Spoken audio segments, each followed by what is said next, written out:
Hello YouTube, Facebook Live, and Twitch. Welcome to the New Hampshire Motor Speedway. We're here for round 11 of 36 here for the Outlaws Sim Series Bandit Grand National Cars. Take 2, the Magic Mile. We race for some lobster in Loudon, New Hampshire.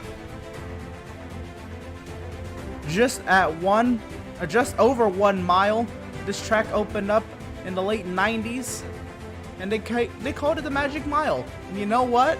After all this research I've done, I could not find a reason why. But it's the Magic Mile because I am saying that there's a lot of magic that happens here when there comes a lot of different types of passes. It comes via strategy, it comes via tires, it comes through bump and runs. It is a single lane racetrack that can produce a lot of intense restarts, a lot of intense racing. Oh, by the way, there's also multiple layouts of this track. You can see on the left side of your screen, there's a road course out there, and it goes even into this oval. So many different layouts here. What a wonderful facility up here in New England. And, I mean, again, just wonderful, wonderful facility. And tonight, we're starting, of course, the broadcast 30 minutes before the race, as we usually do. And that, of course, is for our Laps for Charity event, which today's charity is the Dr. Susan Love Foundation for Breast Cancer Awareness. If you wish to donate to that charity, make sure you go to our Facebook page, which is the Outlaws Sim Series on Facebook. That link will actually be on your screen shortly later on in the broadcast. And, of course, we're keeping it with the breast cancer awareness theme in October. Some drivers also sporting some nice pink liveries tonight. It's going to be a fun night tonight. That being said, I guess we are in practice, so let's get to that. New graphics tonight. Nice little NASCAR style ticker is going to be at the top of your screen there. Outlaw Sim Series here at New Hampshire. Now look at the top of the practice charts, and they'll be rolling across the top of your screen.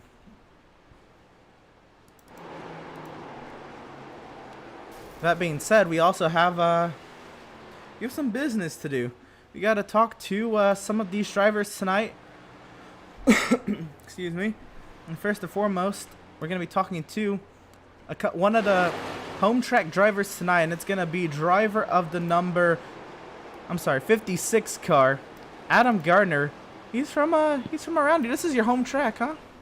Yeah, sure is. So, this is your home track. You've been here several times. What has this track meant to you over the years that you've been here? I've always enjoyed coming here to watch races. One thing I can say is definitely probably most noticeable is there is a lot more banking in person than it looks like on TV. So that was kind of cool to see. I've been on the track walking it a few times, and looking forward to seeing what can come out of tonight. So tonight, one of the home track drivers, do you think you can bring a little more performance with that? You think there's a little bit added boost to perform? You think there's speed, now that you understand this track from in person, and of course iRacing takes an actual scan of the racetrack. Any of that going to play a benefit into tonight? I hope so. Flat tracks have typically been one of my weaker points, but at the same time, it's my home track. I'm putting a little bit extra effort into it, but a lot can happen, so hopefully just right things happen at the right time. Of course, we looked at the season. It has not been the ideal season, of course, when we were out of a race controller, and we needed a race controller. You ended up doing that in the early part of the season, so you didn't get the points you probably would have attained in those races. So putting that aside, how would you rate the races that you have ran, and putting them together as a season? How would you rate your season so far? It started off kind of rough. It was a little bit behind the 8 ball once you could start focusing on just being in the car. But last couple of weeks have been pretty good, decent. Got a top 5 a couple weeks ago. Held on for a top 10, I think it was last week. So it's a matter of not giving up, putting in the effort. Right on. So looking at the schedule, this is New Hampshire, and then I think we really get into some nice short tracks. Are short tracks kind of your thing on iRacing, or would you prefer other tracks? Personally, I like the big tracks. Um, I I've forgot always about kind of Legacy liked Michigan. Yeah. those better, but short tracks at the same time can be their fun in their own way. Surprised how much I like Martinsville on here. I used to hate it over on the console side, but I really enjoy how that one runs, and looking forward to Nashville. That should be an exciting addition. Most definitely. So, what's the goal tonight? We've already hyped up the home track part of it, but now as a realistic goal for this 56 car, what is it that you want to leave this track?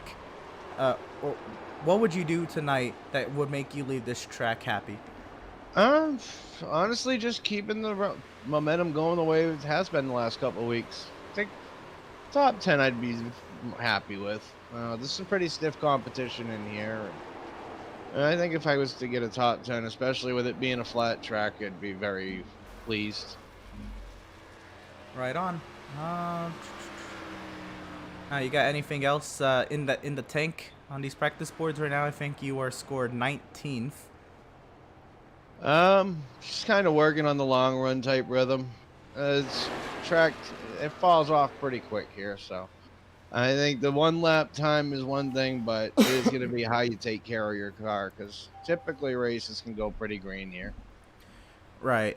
What are you expecting this to be a green flag race, or you gonna expect it maybe to be similar to some of our console league races at this track, where there's action all over the place and a few more cautions than normal?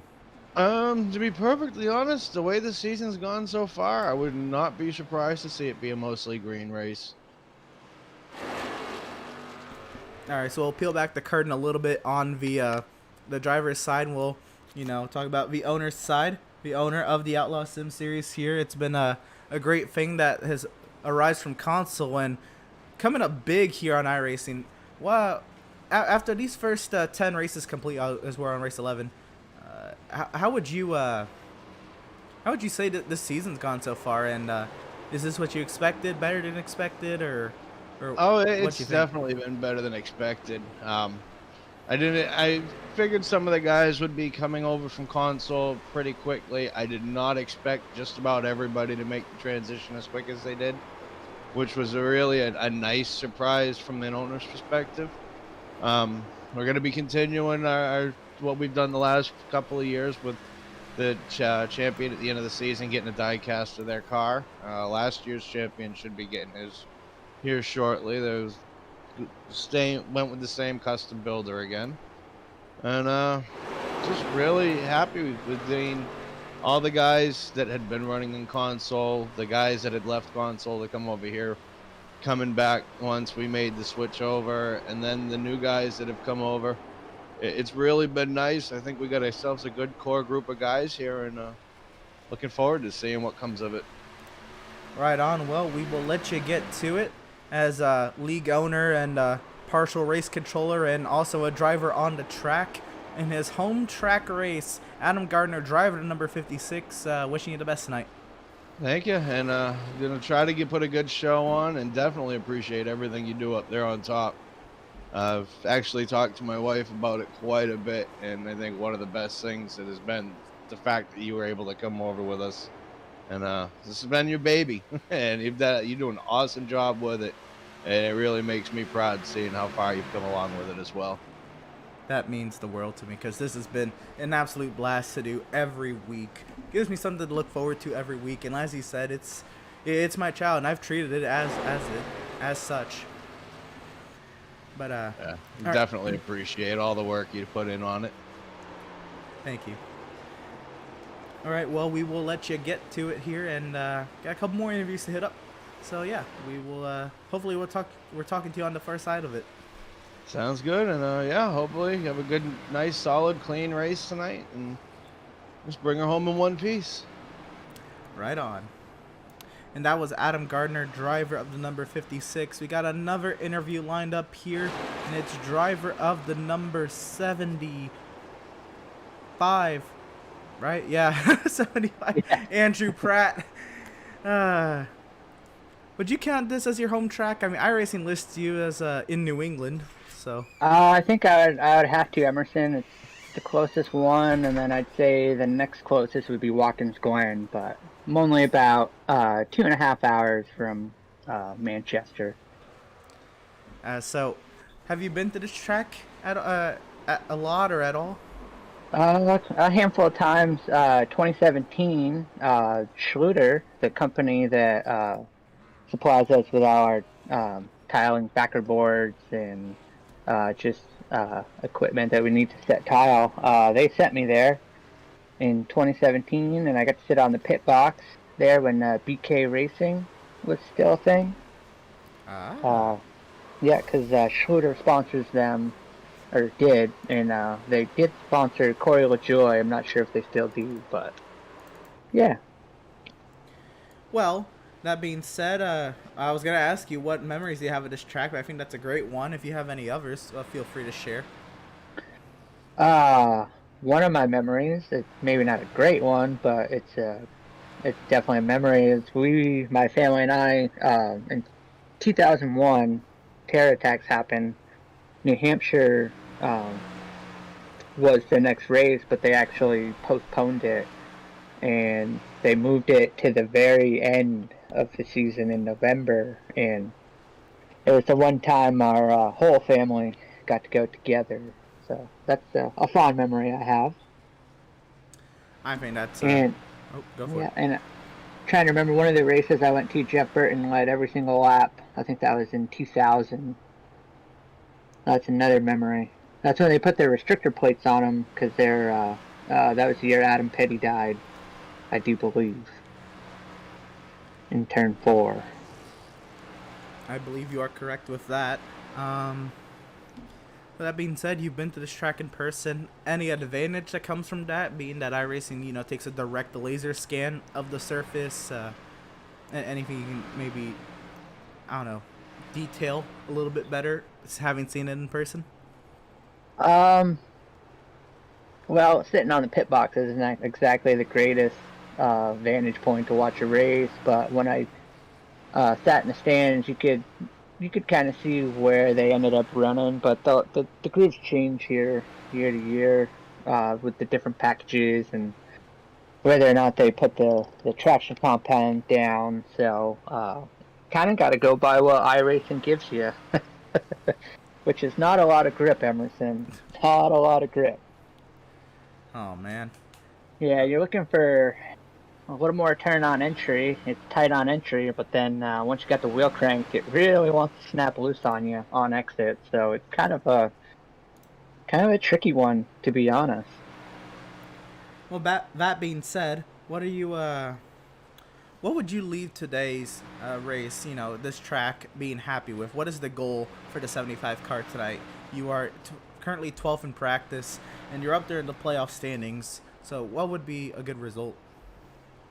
Oh, just to keep all the fenders on it tonight. We don't have any fast repairs, and with as loose as we are on the very start, it's gonna be a challenge. Gonna have to tiptoe for a bit, but we'll be happy. I mean, I'd say we're happy with the top 10, but we're usually shooting for a top 5 or better as a goal. But we'll take what we can get. Just don't have to beat ourselves here. It's a long race, and anything can happen. Most definitely.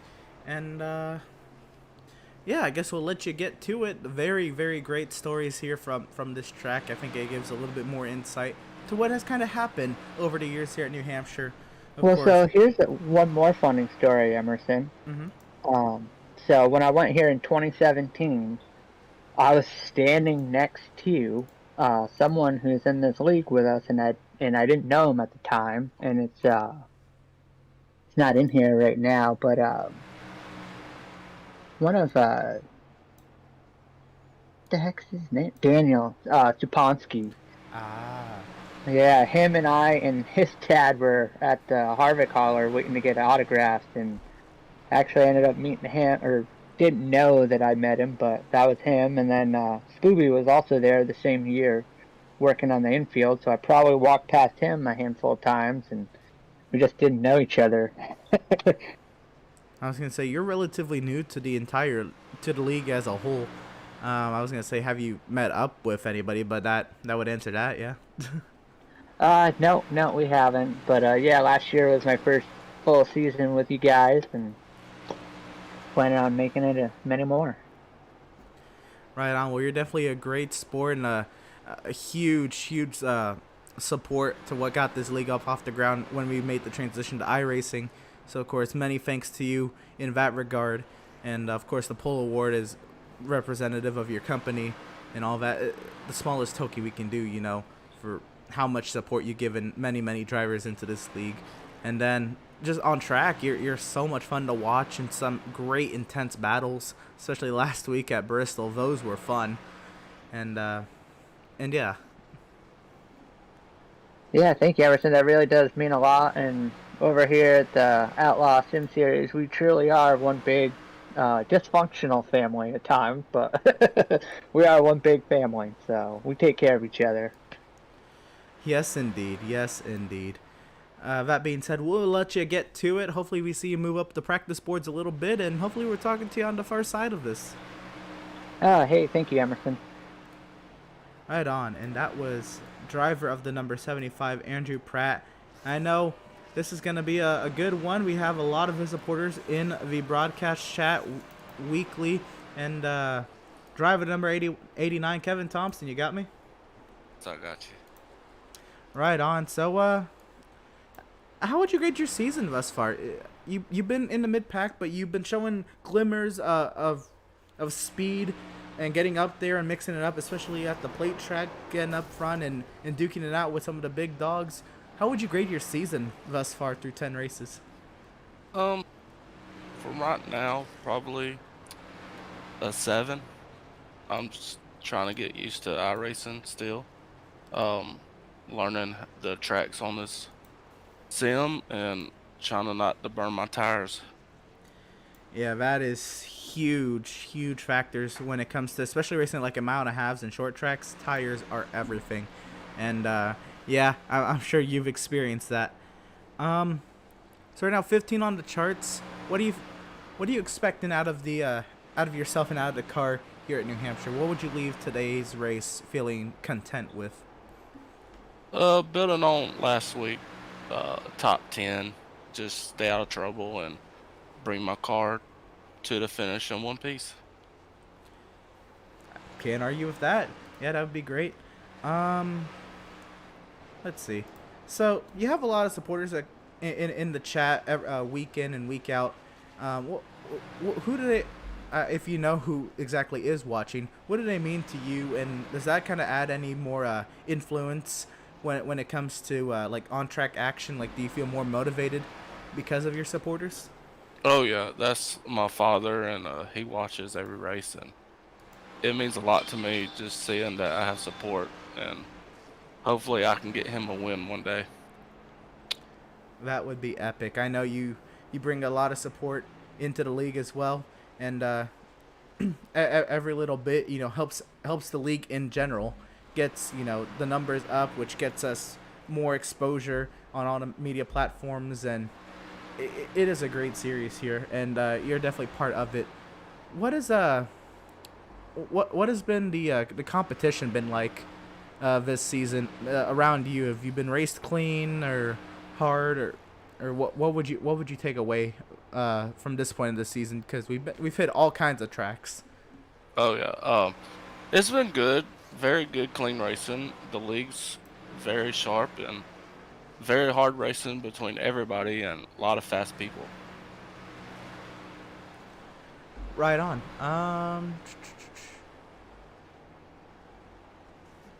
So we got Legacy, Michigan coming up, and then a couple short tracks, and then the road course in Montreal coming up also later in the schedule. What kind of track most suits your driving style? And of those, of those tracks coming up, what are you most looking forward to on the schedule? I'm half a mile and a mile and a half and short tracks. Not that good right now on road courses on here, but if it comes down like tracks that you have to let off and finesse the gas, I'm real good at. Oh yeah, we do actually. We have Chicagoland before Montreal. Forgot to mention that, and Kansas right afterwards. So 2 good tracks for you, Ven. We should definitely be watching out and watching out tonight. Any more juice left in that tank for that 89? And what do you kind of expect yourself when it comes down to the end of the race? Staying out of trouble and making it to the finish. I know a couple of races this year that I messed myself up by speeding on pit road or spinning out off of pit road. I'm just trying to come to the end of the race clean and not mess myself up. Right on. Well, we will let you get to it. Let you continue working on that car, and hopefully we're talking to you on the far side of it. All right, thank you. Right on. And that was driver of the number 89, and we got somebody else to talk to. One of the hot rookies in the league, driver number 8, Landon. You got me? Yeah, sorry, I was just telling my crew chief to get me a peanut butter and jelly sandwich. How's it going? It's going great up here. How about you? Third on the charts. How you feeling? Tight, loose, even tighter. That makes sense here. It's a crazy setup. I can tell you that. Oh, no doubt. Oh man, these Xfinity cars, they're tough. They're always so tight, and then a track like this where it's flat and slick, they get loose too, and it must be fun. You have a lot of experience on the sim. Any of that come into play when you come to a track like New Hampshire? Definitely. I mean, it just the loose off is a big key, just because experience of, these things are loose on long runs when you go to tracks like Texas and Vegas and Kansas. So it definitely helps when you're going off the corner. So I think it's a little advantage, but we'll see. Right on. So last week you had a little run-in. What did you see from your point of view and all that? And I guess go ahead to describe it to us, because we didn't really get much of that on the broadcast. Well, I made a mistake. I thought somebody was wrecking in front of me, and I switched lanes before the start-finish line, and it really just put me in a bad position. And before that race, I did a stupid move. I didn't pit, and it just screwed me over. But I had a conflict with one of the drivers. I mean, I was holding my pace. I know I was a lap down, but I was holding my pace, and he smacked the wall, and he got out of shape, and I passed him, but ended up getting blamed for running into him and all that crap. So I got dumped for it. But, I'm coming into this week, a brand new race. Not going to do anything stupid. I was just about to ask, what are your steps to kind of putting that past you when moving forward? Because you do have a lot of pace week in and week out. Yeah, just got to run my own race. I mean, I said it last week. It's just you can't get involved in anybody else's messes. And that's exactly what I did. I mean, some people take it differently when, a lap car's racing you, and I understand that. But usually half of the time the lap cars are slow. But I feel like I was definitely holding my pace.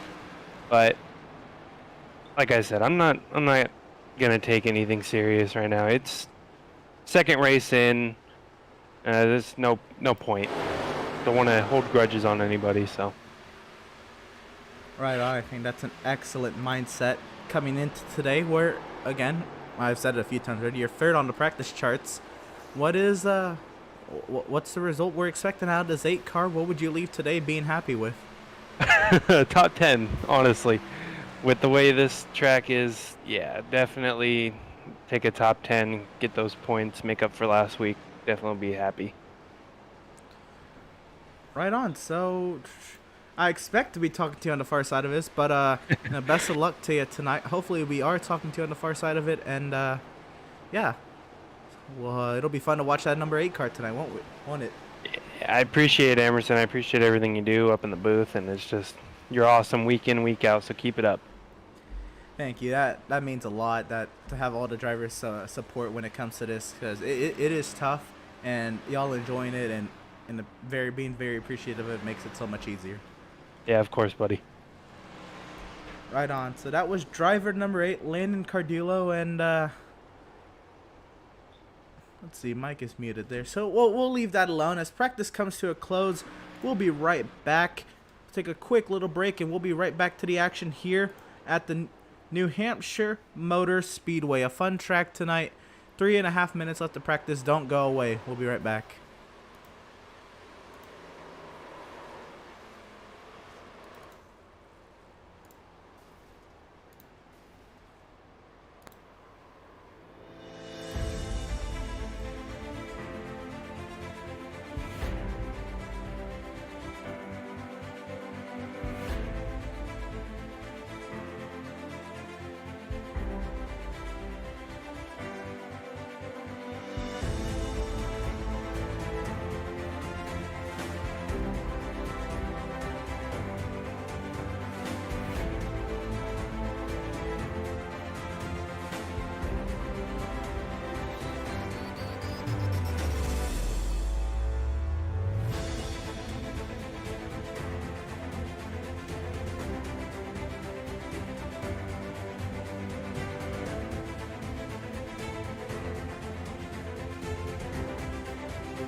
Welcome back, race fans, to the New Hampshire Motor Speedway. Racing for lobster tonight at the Magic Mile.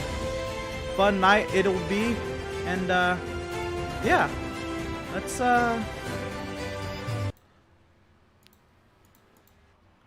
go ahead and take a look at the, oh, no, we don't have practice results. Never mind. I was going to show you all practice results. Those, Not up yet. So,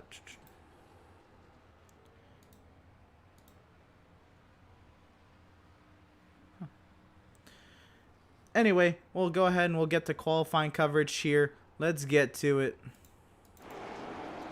Who do we have on the track? This is, we got Max Service on the track. Let's see, kind of a lap time he's going to put on for us.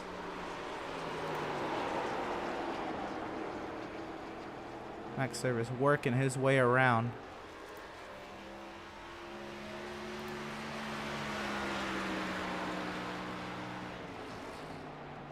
Max Service's first lap time is going to be a 31:57.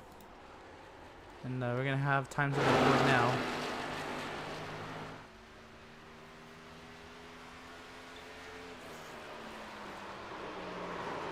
Oh no, we don't have time.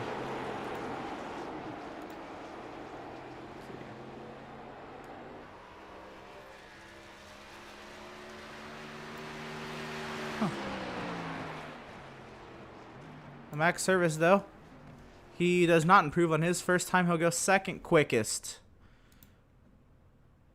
Well, let's take a look at who we can find. Oh, Schumacher just went fourth quickest. As he's done a donut. Jason Miz coming off the pit lane.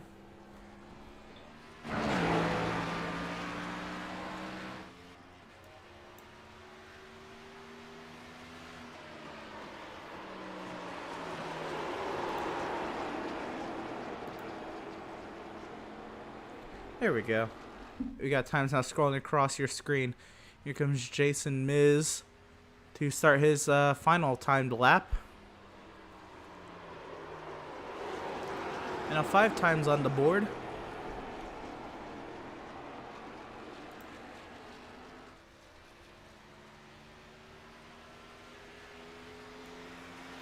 As we'll let the qualifying times roll in. Jason Miz, James Gilliard, Kyle Lingerfeld, Brandon Richardson, and Adam Gardner all on track. Jason Miz sets the 6th time, and he will go 5th quickest for Jason Miz. We'll catch up with Garrett Velzy coming off the pit lane. Actually, Kyle Lingerfeld on a nice little lap. That's he's going on right now.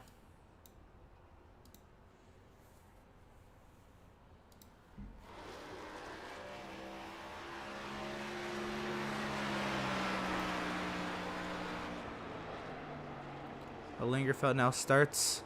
Actually, no, that first lap puts him 5th quickest. Josh McClune now getting ready to start a lap. McClune works his way through turns 3 and 4. The making that turns 3 and 4 has, it is wicked.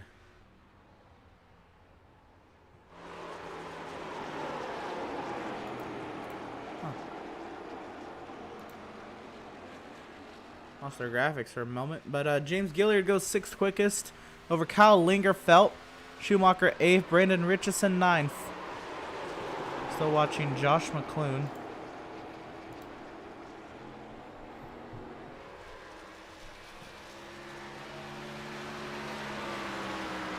McClune, he will go 3rd quickest for Josh McClune.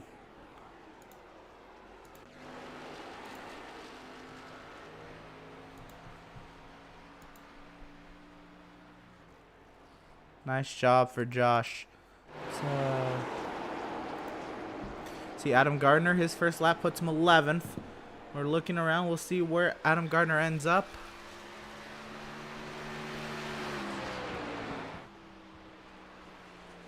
Gardner goes, oh, stay 12th quickest, but Kevin Thompson goes 13th. Let's see if we can catch up with Tyler Markle on a timed lap here. Dan Park goes 8th quickest. You see that on the ticker. Tyler Markle will come around and he will go 8th quickest.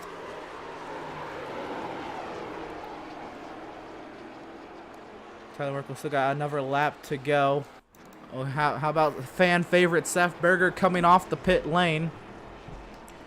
And that car That car is sponsored by Mad Dog Trains, and Seth was telling me about this before the broadcast. And Mad Dog Trains builds model parts for people to make mini train displays, like the crossing, the crossing railroad lights, and all that. So if you're into making model trains, go ahead and check out Mad Dog Trains. I know that that the owner of this company tunes into our broadcast weekly, and they appreciate the shout out. Of course, Seth Berger should have no problem getting that car on screen, as it's on screen right now, but he's a fast driver. Should not have a problem seeing this car up front. That nice black and yellow livery on that 77. Still rocking the retro car number. I like that. I like that a lot.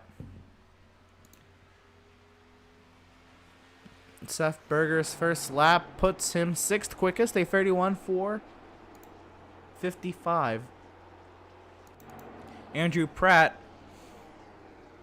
starting his first time lap here in Benjamin Park. Also coming around on a first time lap.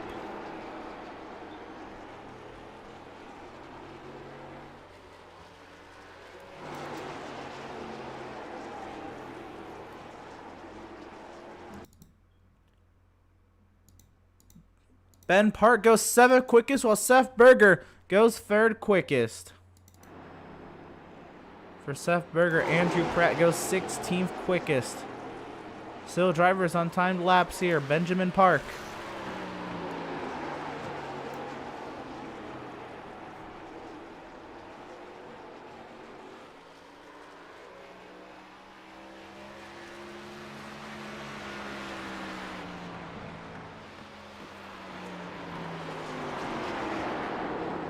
Benjamin Park, he'll go 7th quickest. Not bad for his second start on the season. Andrew Pratt will go 4th quickest.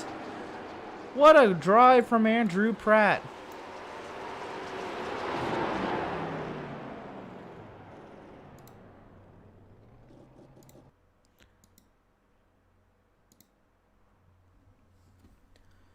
Not so much time is left in qualifying. We await the clock to run down. And Dan Park had an off-track excursion here in qualifying. Let's see if we can take a look at it. Maybe it won't let us. Let's see. Oh, here we go. Dan Park. Out of Indiana. You get loose off of turn 2? Yeah, that's easy to do. Oh, big impact. That can happen. That can happen.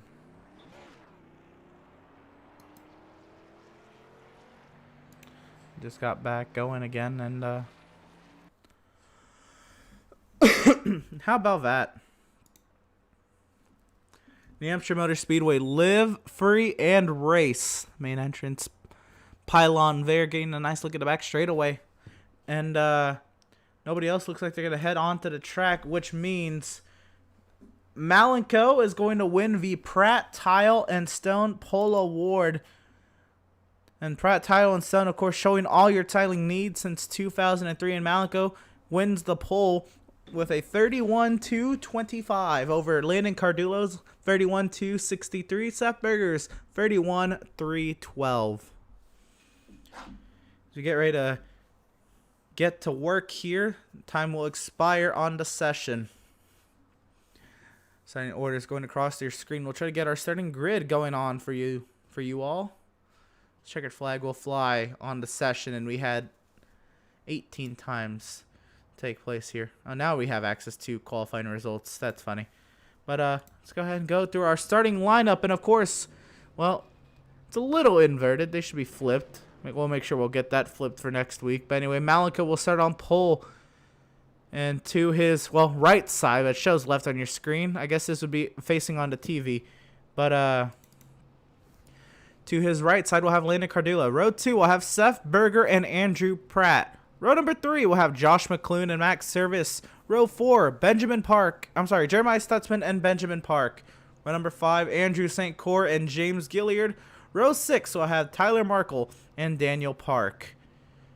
Row number 7, we'll have Jason Miz and Kyle Lingerfeld. Row number 8, Adrian Schumacher and Kevin Thompson. Row number 9, Brendan Richardson and Adam Gardner. Row 10, we'll have Eric Peck and Devin Smith. Row number 11, Doug Solms, Garrett Velzy. And that's going to run out the grid today. As we get ready to go racing, let's take a look at some of our race info here, and it's presented by EWR, the Outlaws Sim Series at New Hampshire. See, it's an oval, 1.03 mile oval, 104 degrees the track temp. We're in Loudon, New Hampshire, and it's at 486 feet altitude, 486 feet above sea level. Some of your weather down the right-hand side, of course, 85 degrees Fahrenheit. The air temp, 38% humidity, partially cloudy with 10 miles per hour worth of wind. Tonight's race details, it'll be 215 laps around the Magic Mile. All these cars have 75% fuel load, 6 sets of tires, no faster pairs, and unlimited overtime attempts. I guess for those who want it, we can go ahead and show some practice results for you. There's some practice results after this session's practice. Malenka won practice over Seth Berger. I'm sorry, Max Service, Seth Berger, Landon Cardullo, Kyle Lingerfeld. Those are some drivers to look out for. And well, it's time to get to racing. And how about Malenko? Row 1 with Landon Cardullo. It's gonna be fun tonight. A lot of pink cars for breast cancer awareness, and that means it's a lot of nice liveries. You see Landon with the pink highlights and Malenko with the pink base. We have a lot of fun tonight. 215 circuits around the Magic Mile. VIRacing.com Ford Mustang pace car pulls off into the safety of pit lane, and we are green from New Hampshire.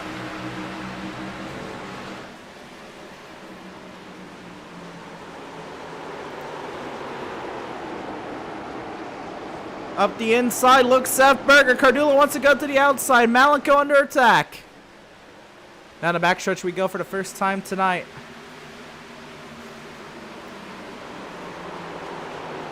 Cardullo still trying to fend on that outside around Seth Berger as well. Berger fights to the inside. They get lined up. Kristen Berger says, go Seth. Go Berger, number 77. Sean Thompson says, good luck to all. Bring home a good run, Kevin Thompson, son, number 89. And Landon says, go Linguini. Myself Linguini. Some contact in the back. Nothing to race concern for. Looks like we are all good. And Malenko continues to lead out in front of Cardullo. Look at what's going on back here. And oh, how about this? Benjamin Park, Adrian Schumacher, Brandon Richardson going at it for P14.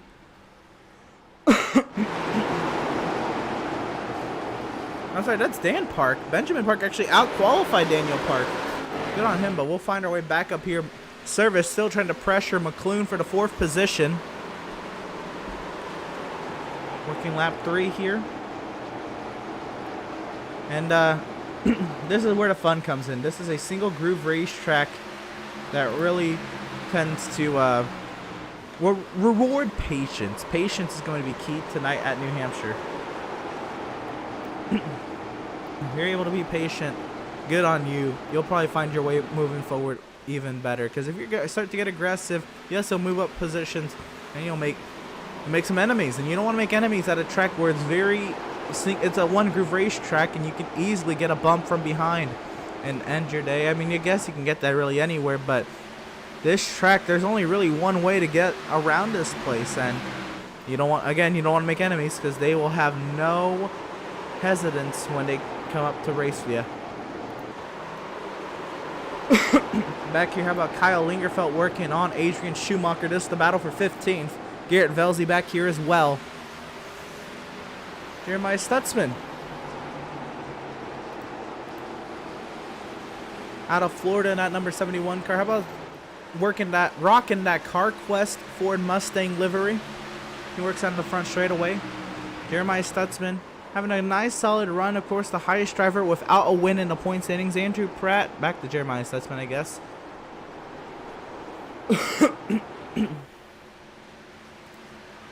And Andrew Pratt here in the 6th position. Again, a home game, if you will, for Andrew Pratt. Obviously out of New England. New Hampshire is in New England. He's out of Vermont. So, what a great running it'd be for Andrew Pratt to stay up here. But, I mean, look at this battle we got going on here for 4th between McClune and Max Service.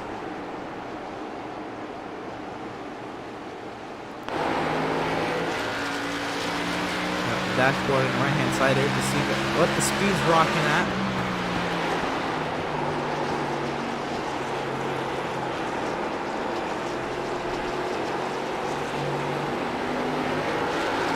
And you see they're almost below 100 miles per hour if they do, and that's only going to get slower and slower. Here comes Service peeking to the inside.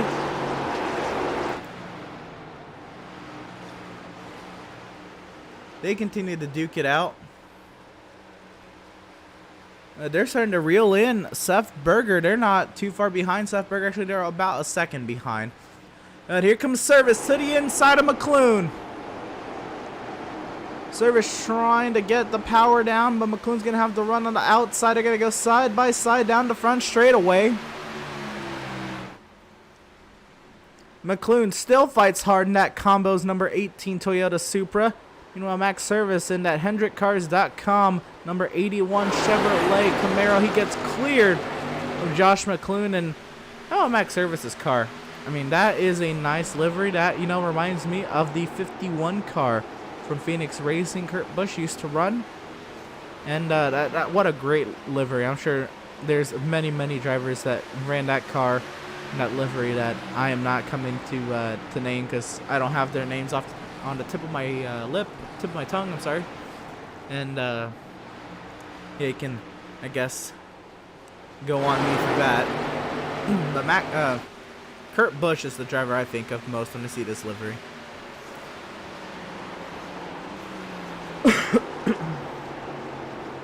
Well, here comes Andrew Pratt on Tyler Markle. Let's see if Pratt's going to be able to get the job done.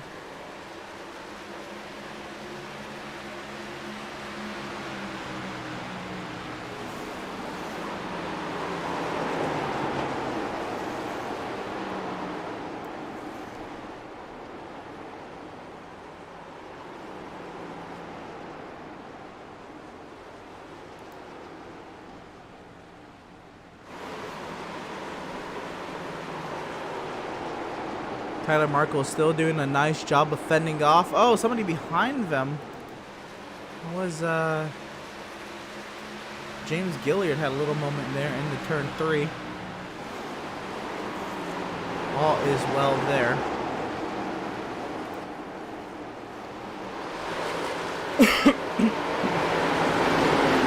Now we got a nice little 4-car battle for position here.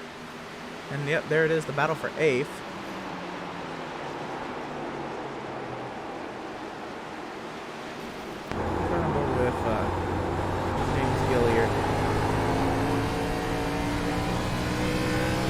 He'll take you for a lap around the Magic Mile. See, almost revving out going into turn 1. He's got to bring the car way down. 90 miles, 85 miles per hour, 80 miles per hour in the center corner. These cars are tight. Try to diamond the corner and straight line the exit to carry all that speed down the straightaway. 150 into turn 3, and you're going to do the same thing again. And that's what these drivers are doing 430 times today, without any overtime.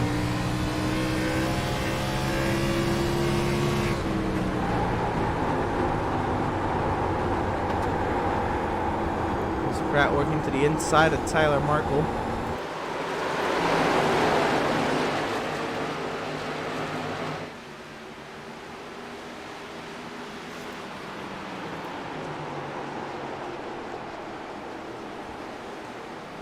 Pratt continues to work on Tyler Markle's back bumper. Let's see if Pratt can find a way to get to the inside of that 42 car.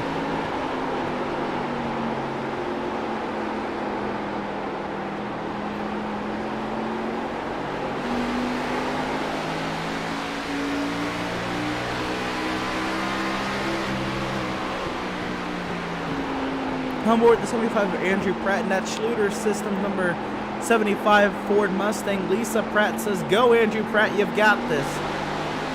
Mark Berger says, go. Number 77 Burger Nation Mad Dogs Garden Railroad. Cam Williams says, go get him. Seth York Jays says, go get him. I'm sorry, says, go number 77. We'll get back to Seth Berger in just a moment, but this battle for 8th continues to rage on, and Pratt just cannot get to the inside of Tyler Markle. It is getting tough there. Now, this battle starts to grow.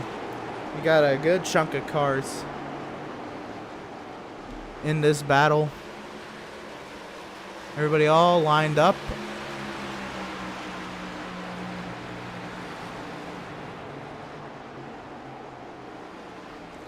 Actually, they'll start to gap a little bit, so this, starts to really become a battle between. Oh, here comes Pratt. At least looks like he's got the run into turn 3, but Marco, he's gonna outbrake Pratt into the corner. Side by side with these two, Marco's gonna try to carry the momentum around the outside, and he'll get back clear of the 75. Oh, and Dan has gone off the track. Let's see what happened here.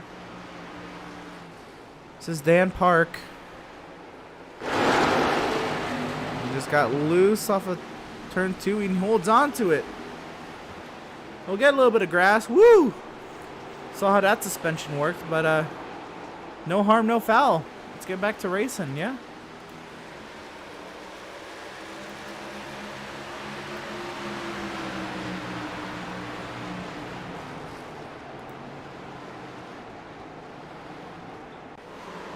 There we go. Took a little bit. Not entirely sure what went on there.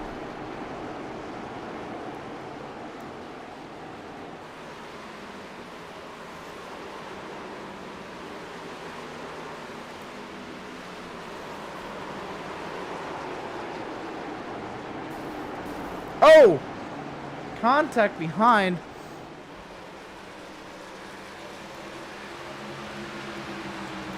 And nothing alarming on my timing. I heard somebody hit the wall possibly. I think that we'll go back here. Let's see.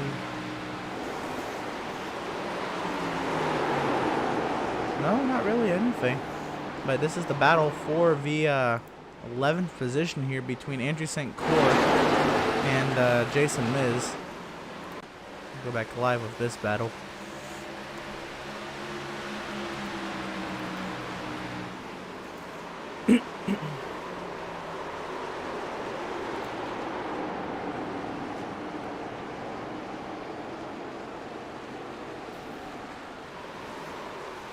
Oh, whoa, big moment for both Pratt and 24 of Jason Miz.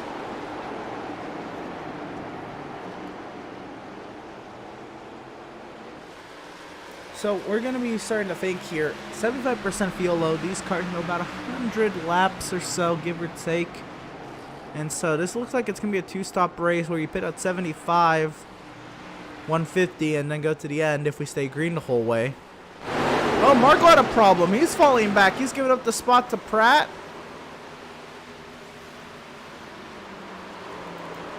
Let's see what happened with Tyler Markle.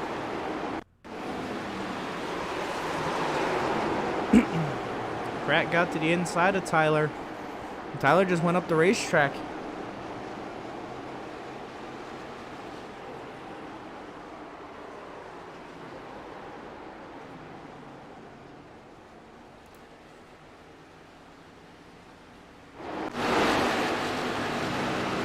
Back here, Pratt is driving away from that battle, and it now becomes his 4-car battle for 9th.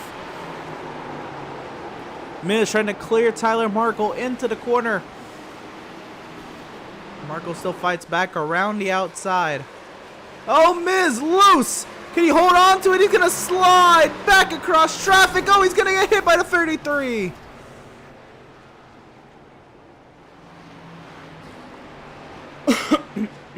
Oh no, Jason Miz.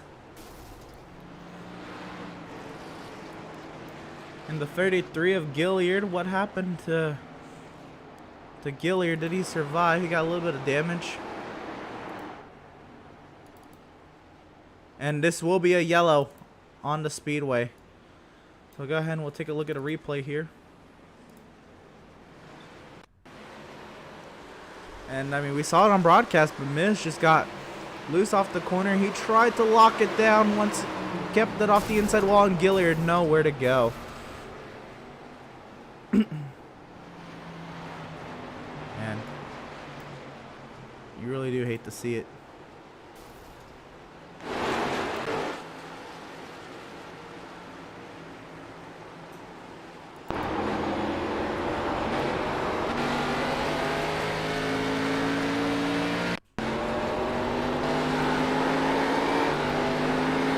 Here, Miz just gets loose right in front of Gilliard. Gilliard really nowhere to go.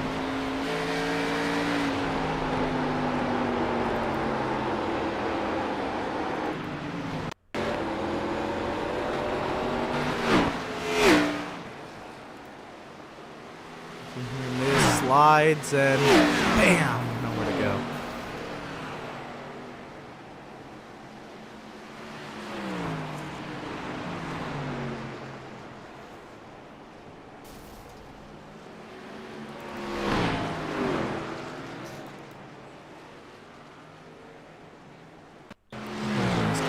Pit lane.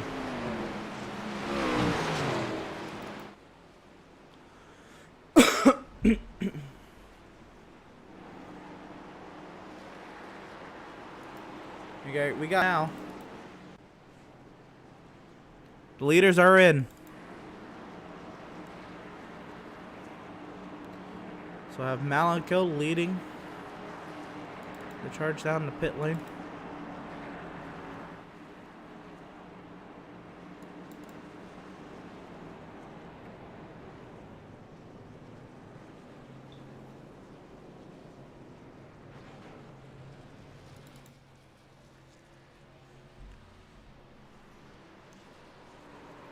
Doug Soames gets his lap back in. Jeremiah Stutzman wins the race off pit road. Must have done some strategy call, maybe 2 tires or a little bit less fuel. And Malenka comes out second ahead of Cardulo, Berger, and Max Service. Doug Soames has scored with the race lead right now, but I believe he's going to come in and pit. He probably got the wave around.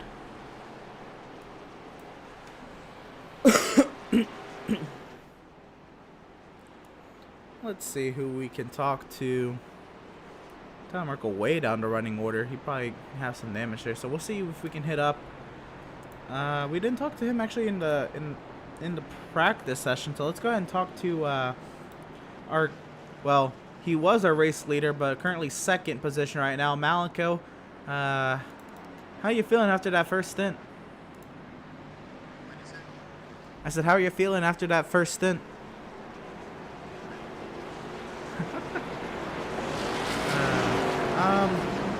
At the very beginning, you know, right off the initial start, you and Landon got into a little bit of a battle, and Seth Berger was trying to get to your inside, and from then on, it was kind of clear.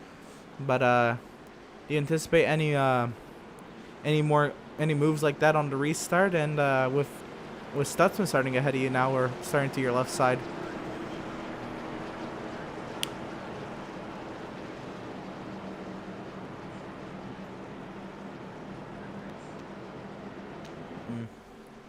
What do you think went on with the 71? You thinking maybe just the 2 tires, or?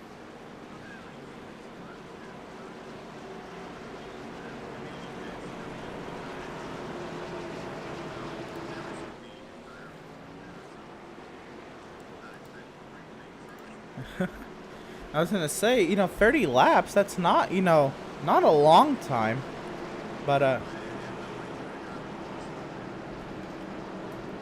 well, and I guess justified then.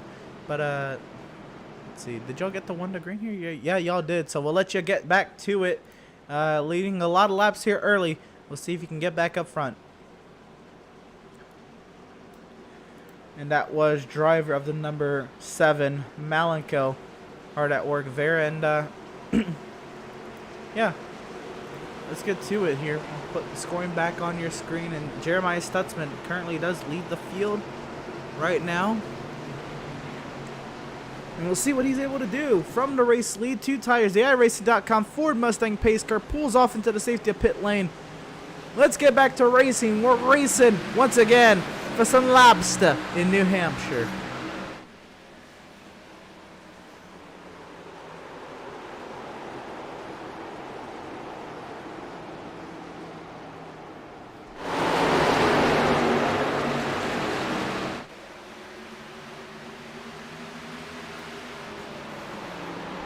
So you see Stutzman already falling back into the running order. Not a good look for Jeremiah Stutzman. So as he'll continue dropping back, Malenko did take over the race lead. And Seth Berger now looking to get up here as well.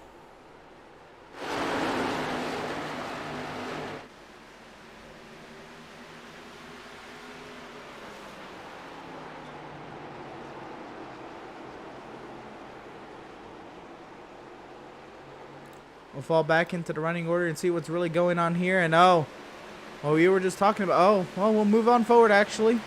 And Stutzman really dropping like a rock. He'll get passed by Benjamin Park, who's having a nice little run in that 23 car. Benjamin is.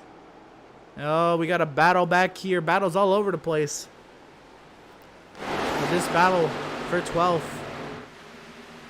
It's 13, but it's going to be for 12th when they get around Stutzman here.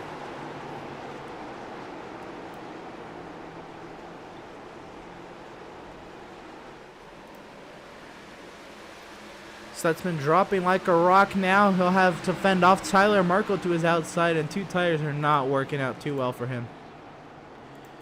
Let's see, what place is Kevin Thompson in? Spectate Kevin Thompson. We'll do that for you. Yes, sir. Oh, Garrett Velzy up the track. 1 second. And, yeah, we'll get up to Kevin Thompson. He's back here at 17. Whoa, had to miss that 48. Squirrely all over the place. And Kevin Thompson, you know, it's not been a bad day for this 89 car. He's now working on trying to find a way around Dan Park and Jeremiah Stutzman. So guarantee spot the way that Stutzman's been dropping, and Dan Park not having the day we expected out of Dan, to be quite honest. But there goes Thompson around Stutzman. Kevin Thompson right now 16th. We'll see if we can find a way around Dan Park. Try on board a little bit with Kevin Thompson, shall we? Look at how slow they go in the center of the corner. That is how you have to take this track. Ever so slightly on the throttle on corner exit. As much speed as you can into the corner. And then back down to about 90, less than 90. Almost 85 there. Straight line the exit. Get as much speed. He's going to have a great run on Dan Park here.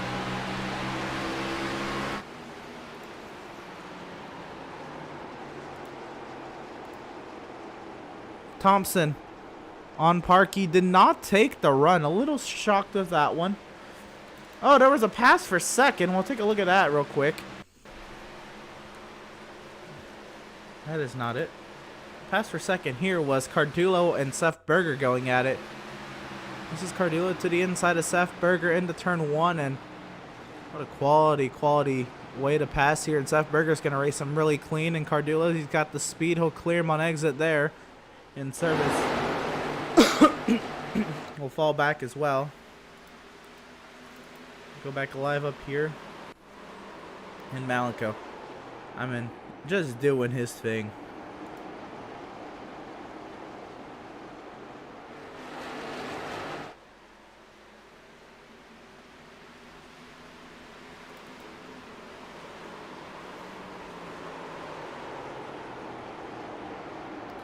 So Cardullo now tries to fend off Seth Berger. And actually Berger now under attack from service. This can get good. Oh, Berger slides on the entry on the outside. Service to the inside. Berger's going to try to get the power down. They're going to go side by side on corner exit here.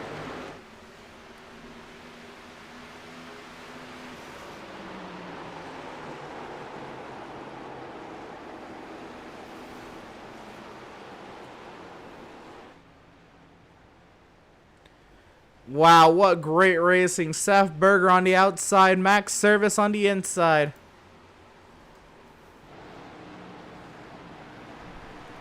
We can interview Kevin Thompson, tell him Sea-Dog said go win this thing. We did interview him in practice, and if we get the chance to later on in the race, we'll surely get an interview with him. I'll tell him that. Great live stream, no, thank you. I appreciate that. I've been working really hard to make this as pleasing to the eye and a good product for everybody to enjoy. This battle for third continues on. Berger will try to get the best of Service down the front straightaway, 40 laps in at the Magic Mile, and these four now all lined up. And how about Adrian Schumacher up here in the 6th position? A great run for Schumacher. And you got to think Schumacher's cup of tea is road courses. And so if Adrian Schumacher being in the mix here, this track is very tough. It's flat, very long sweeping left-handed corners. You can almost think of it as a couple corners off of a road course is back to back with one another, and it's a very skillful track to really perform here. You really need a lot of car control, and Schumacher's definitely demonstrating that. What a great run for Schumacher. The Service and Seth Berger continue to go at it. Oh, the battle back here. Oh, we'll find our way back up front. McClune under attack from Schumacher. Meanwhile, Berger and Service will continue to duke it out for third. As Cardula opens up his gap there, so he'll throw up the battle for the lead here.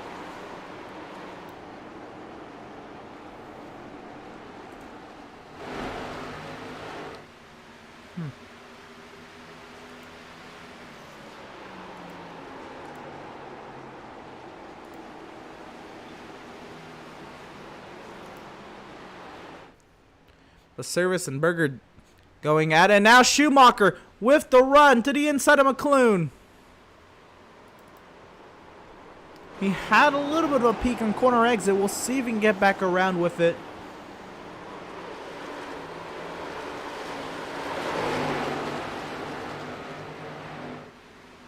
Side by side down the back straightaway. Schumacher trying to clear McClune.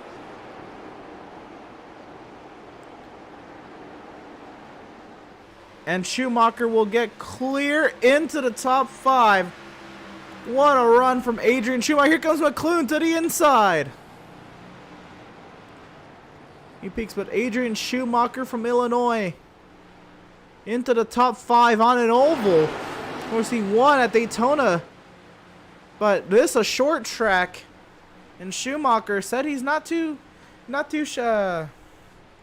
impressive on the ovals from what I could deduct, but a win at Road America, a win at Daytona, and now running in the top 5. He is showing he is here to play, and if he can make all the starts for the remainder of the season, he will be a force to be reckoned with in the playoffs. Do not count out Schumacher. He will continue to improve.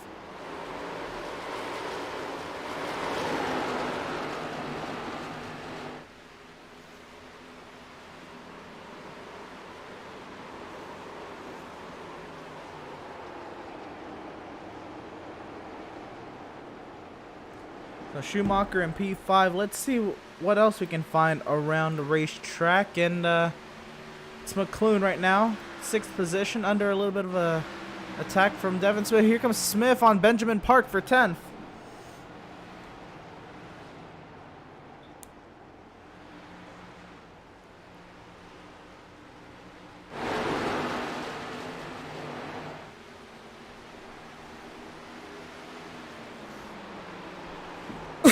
So Benjamin Park right now in the 10th position in his 2nd ever start. Had a little bit of a issue last week at Bristol. He had a run-in with the 4 of Jacob Zala. And that was pretty early in the race. I did it in Benjamin Park today. He had a lot of damage to that front end. Now Devin Smith under attack from Tyler Markle. Markle tries to make his charge up the running order. This is the battle, or the pass for 9th. St. Cor had on Benjamin Park.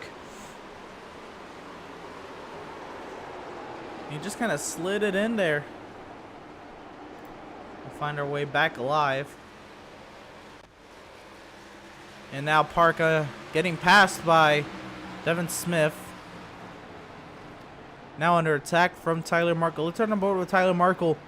Let's see how he tries to find his way around. Well, actually the battle right in front of him. Park trying to get back into it.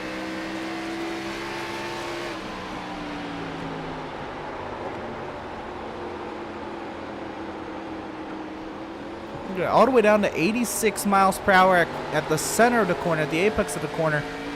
Oh, and Garrett Velzy's entered the pit lane. That's not what we were looking for. Something to miss on Garrett Velzy's car. He's heading to the pit lane.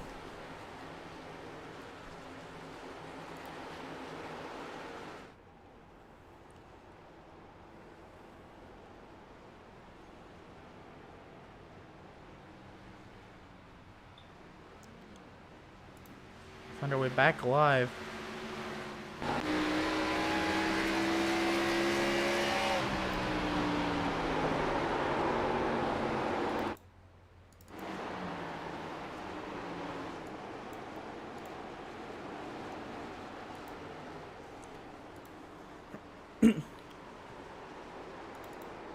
Well, the Park brothers should. Oh, somebody went off the track actually. Oh, Ben. Had a moment there. Able to catch that. We'll find our way back live though. And how about this battle? This is Smith on Andrew St. Cyr. Devin Smith to the inside. Trying to roll that inside on Andrew St. Cyr. And they'll find their way back in line. Devin Smith will.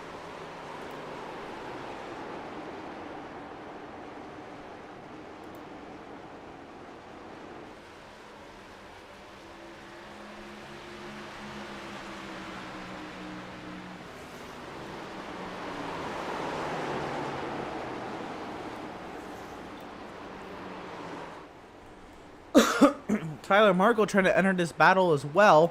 This battle for the 9th position. You see Tyler Markle there. Here comes Devin Smith. He'll shoot to the inside of St. Cyr. And Devin Smith will clear Andrew St. Cyr. Tyler Markle now up here as well and into the mix. Somebody had got the wall there. I think St. Cyr actually got it there on the corner exit.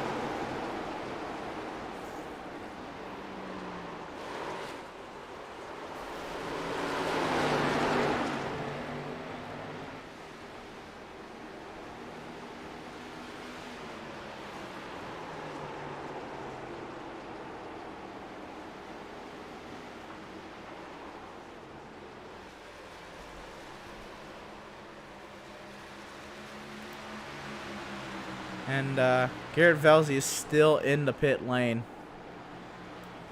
You hate to see it. Tyler Markle now. We'll find our way back up front. Landon Cardillo's dropped off a little bit. Maybe Cardillo's been pushing a little bit on his tires here. That's who we're looking at.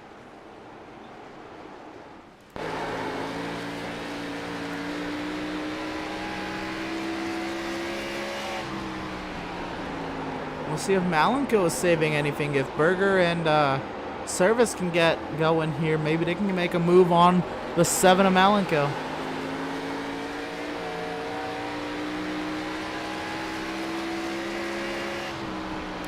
Cardillo down the back straight away. He's not losing touch to these guys. He's just, I don't know. Let's take a look at a pass that happened. And Berger to the inside of Cardullo.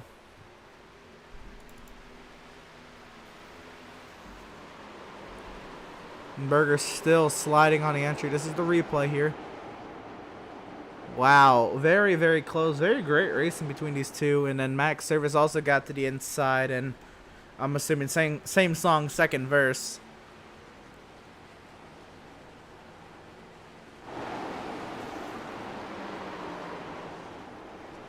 Oh, and Daniel Park has crashed. Take a look at a replay here. This is Dan Park. Brother bent to his inside and he just gets loose. Spins it. Has to hold on and... That's that crashed, but he held on to it. And you hate to see it. Jeremiah Stutzman has entered the pit lane. He was dropping down the running order quickly, so now we'll see what kind of strategy Stutzman has to play to get back into this race. And Jason Miz had an off track. Right here, Miz got loose off of turn 2, spun to the inside, and oh, he got the inside wall hard. Wow, wow, wow. Big, big moment there. No, back up front. There's Stutzman coming off the pit lane. Back up front, Malenko continues to lead here at New Hampshire. And, from the battle box, but nothing will come up. Let's take a look at the lap times between himself and Berger. He's opened up the gap the last 5 laps. See, that gap staying stagnant.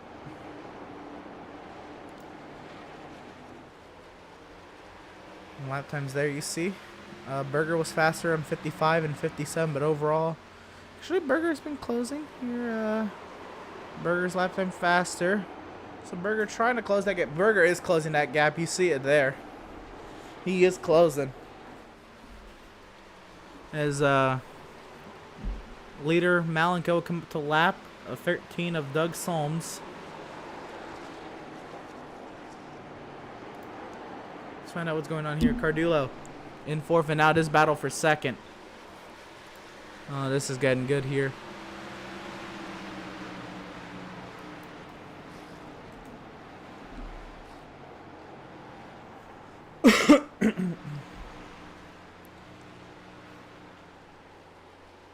See if Max Service can do anything here. We'll see.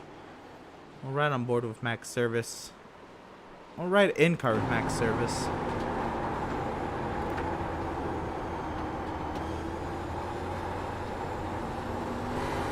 Is that Malenko getting bigger and bigger out the front windshield? The Seth Berger VAT gap has now really closed down. That's closed down to about a second. Uh-oh. Oh, you hear Service.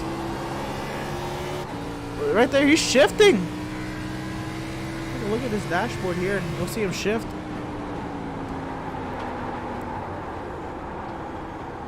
So get down to the center of the corner. He probably won't do it here in 3 and 4, but maybe he just had a moment in 1 and 2 that he had to throw the car back into 3rd gear. We'll watch this time into turn 3. Or turn 1, I'm sorry. We'll drive it deep in there. I don't know. Maybe he just got loose. Maybe that was what he was doing.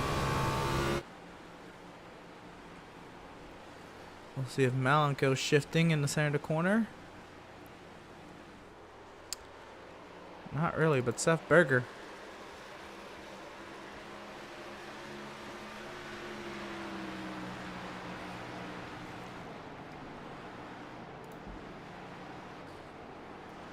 Oh, he's not shifting either.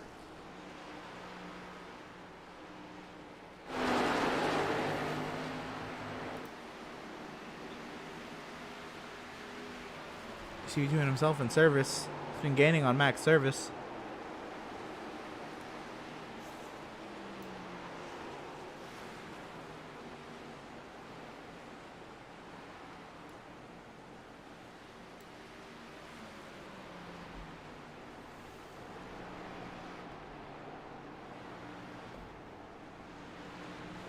Oh, that's not what I meant.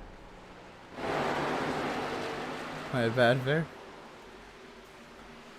But Malenko now encountering lap traffic.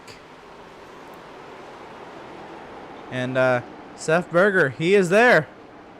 He's hunting.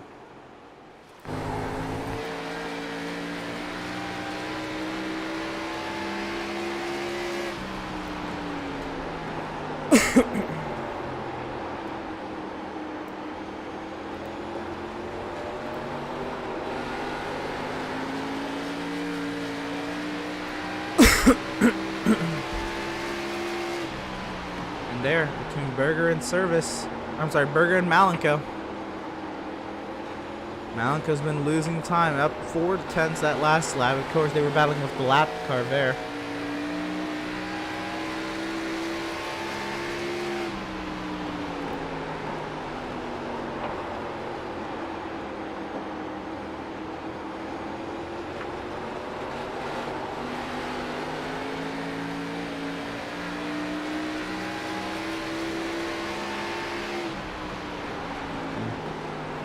That driver will get out the way there.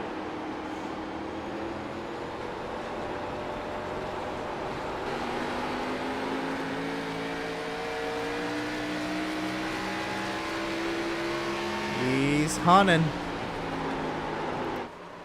We'll see Seth Berger last week was very, very patient with the 7 of Malenko at Bristol. But now Seth Berger with the run off the corner, he looks to the inside.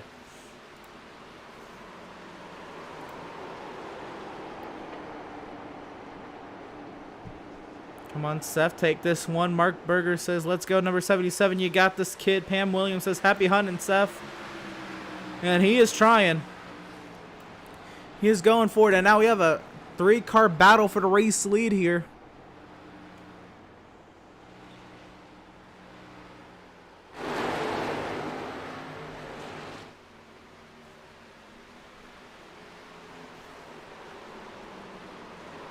Berger continues to stalk the back bumper of the 7 of Malenko. He is there, all over the back bumper of the 7 of Malenko. He's going to do this very clean, though. Right on board on the back bumper of Malenko. Now to the inside. Here comes Berger. Malenko's going to try to get the run on the exit. Berger still fights hard there on the right side of your screen, left side of the 7. He'll file back in line.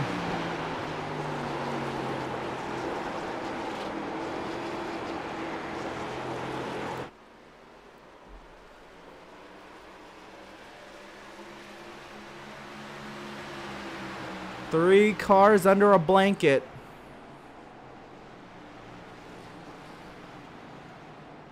Malenko currently leads over Seth Berger and Max Service. Oh, here comes Berger to the inside of Malenko. He's going to try to use the lap car as a pick. He slides into the corner. Malenko's going to try to keep it under control, but he slides at center of the corner. And there's a new race leader. Berger Nation, rise up, because Seth Berger's taking this lead. Now Malenko under attack from the 81 of Max Service for second. Ben Park has come down the pit lane. And Malenko's lost 2 spots in the span of 15 seconds. And Seth Berger clear to the race lead.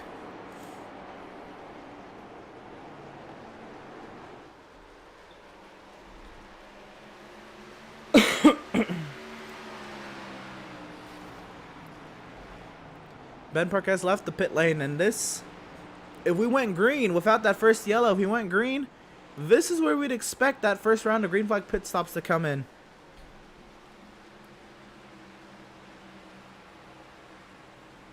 Because you got to think, with 75% fuel load, you're not going to go about the 100 laps that you're able to do on fuel.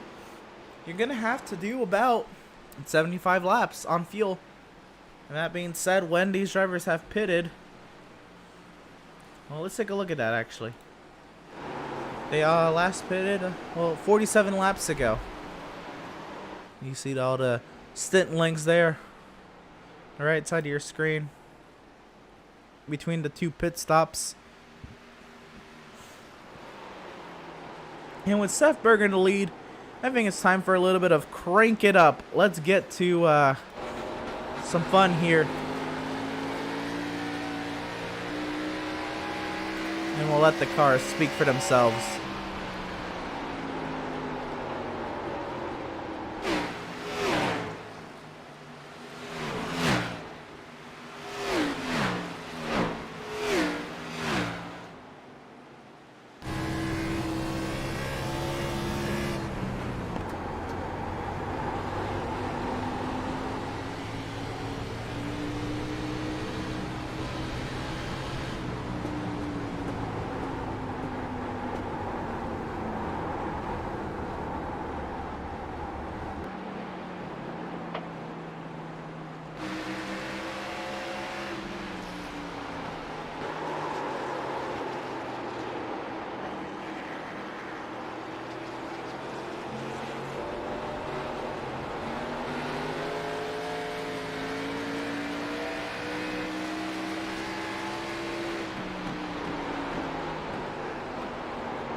We welcome you back, race fans, to the New Hampshire Motor Speedway V Magic Mile in New England. Loudon, New Hampshire, racing for lobster, all that jazz. And a couple things happened while we were away, or while I was off the mic at least. We weren't away actually at all because I caught all these things. Malakos came into the pit lane. He has then left. Take a look at this. That is not what. When Malco entered the pit lane and Andrew Pratt, you saw that actually on the crank it up there.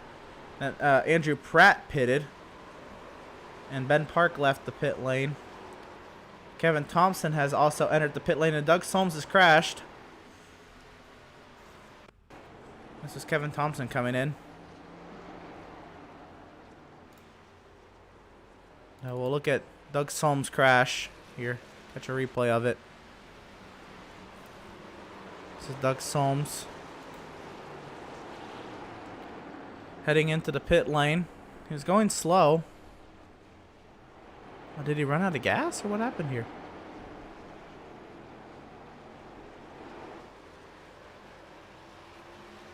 Huh. But we do know Dan Park has gone off the track.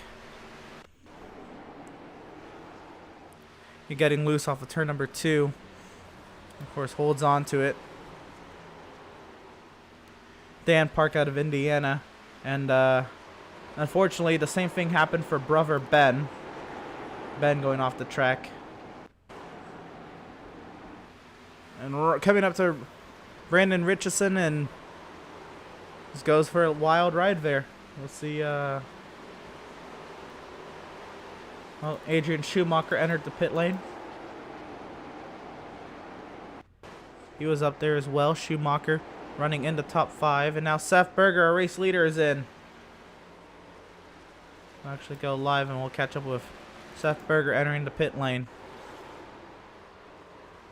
Here comes Cardullo as well.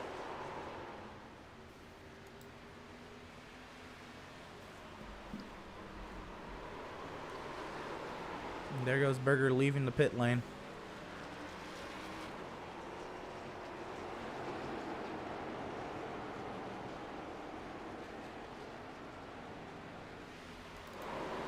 We go live. We have Kyle Lingerfeld though in the race lead. You see McClune in the pit lane and Richardson. Adam Gardner's in. And Kyle Lingerfeld, he's not too far from here either. This is not his home track, but New York and not too, well, it depends, I guess, where you are in New York. But New York, I think, borders New Hampshire, if I'm not mistaken. So, not too far from this place is Lingerfeld, who's now currently in and hands the race lead over to Devin Smith.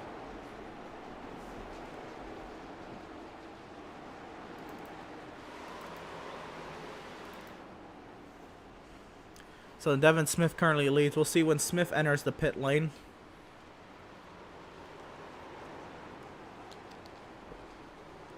Here comes... No, he stays out.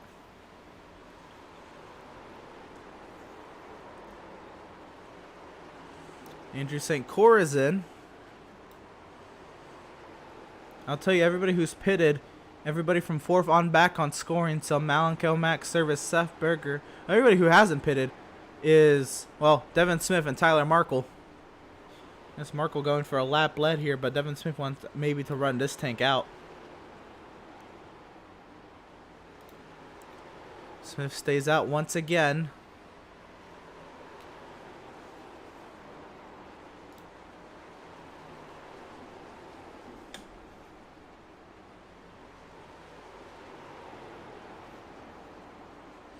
Interesting, the course still in the pit lane. He's now left. 22.9 seconds his stop time.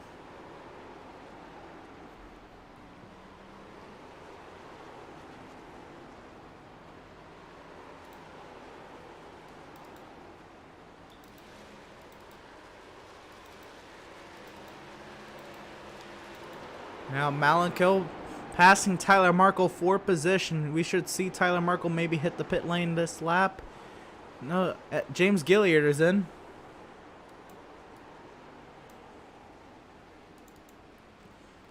Seth Berger back to 5th. He's behind Max Service. Malco there, the theoretical race leader, still out there. Oh, Andrew St. Cyr is back in the pit lane.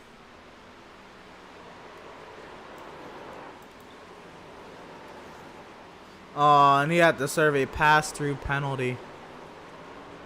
Oh, man. I'm going to assume speeding was the citation.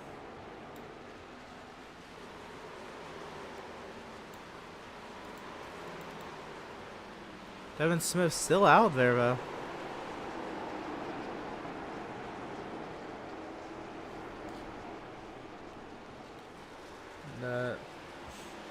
Devin Smith is in. Just going to give the race lead back to Malenko.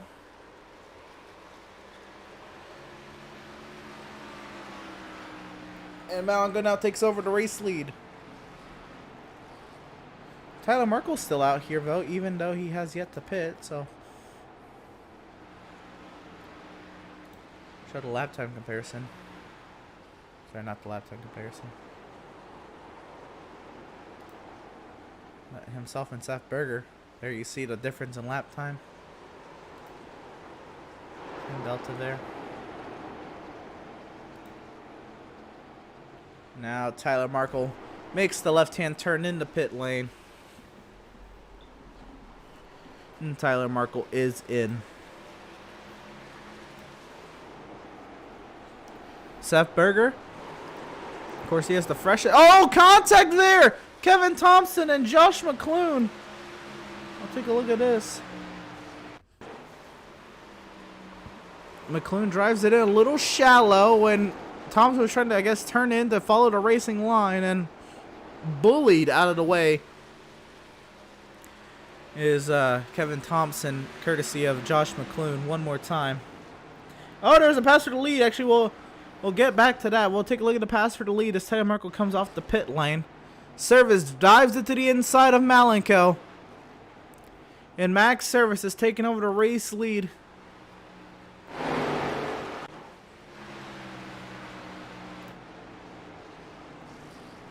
It's the leader, and it's into Kyle Lingerfeld. There it is. Max Service with the race lead, and now you got to think Berger on his way.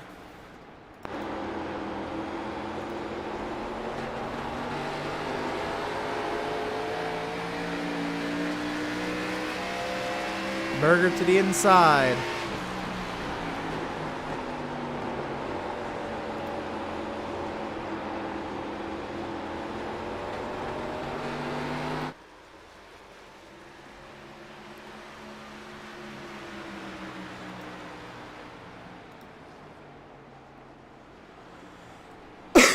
So Seth Berger clears for the 7th position. There is a battle going on between Lingerfeld and Stutzman. That's actually now died down a little bit. Yeah, that gap is continuing to open. Stutzman is one of the early drivers into the pit lane. Of course, remember he took the 2 tires on last yellow.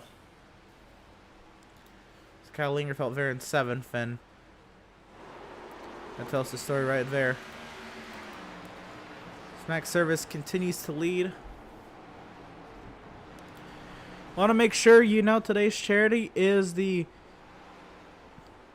Oh, actually, Dan Park into the pit lane. We'll get back to that in a sorry, Benjamin Park into the pit lane. We'll get back to that in a second.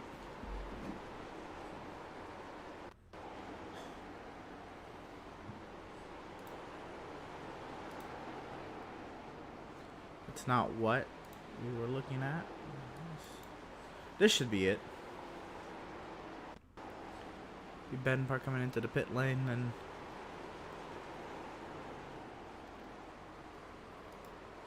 that is that. But St. Cyr's still on the pit lane, and we'll back to it. I'll wait for Ben Park to leave the pit lane, and I'll get to it. But Park possibly took some damage But don't forget today's charity, the Laps for Charity, is the Dr. Susan Love Foundation for Breast Cancer Research. Of course, continue with the theme of breast cancer awareness. You can donate to the Dr. Susan Love Foundation on our Facebook page through the donate button on the most recent posts about today's race. And we're doing this when we start the broadcast 30 minutes earlier than the race. We call it Laps for Charity, giving the charities the much needed recognition they deserve, especially in times of need like so. They're nationwide pandemic that they're maybe not getting the recognition and the support that they are normally used to getting. But now, breast cancer awareness, we're just doing our part in that regard as well.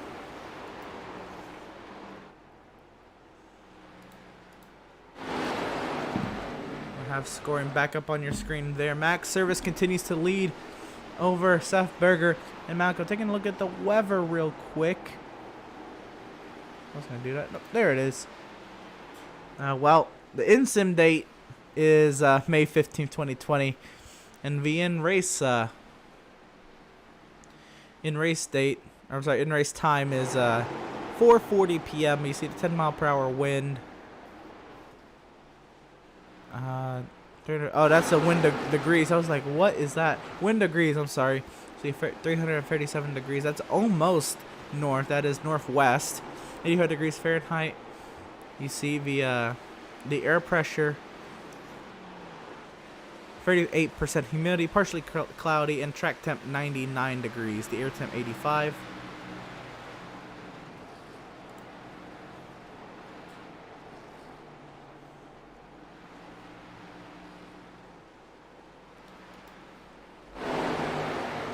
Max Service continues to do his thing around here. But you see the battle brewing a little bit. Seth Berger trying to get back into the mix. And we're back here. This is the most exciting action on the tracker here to battle for the race lead. Max Service, Seth Berger, 100 laps in, nearing halfway in about 7 laps time. Devin Smith has gone by. Joshua McLean for 8th position has absolutely driven away from him.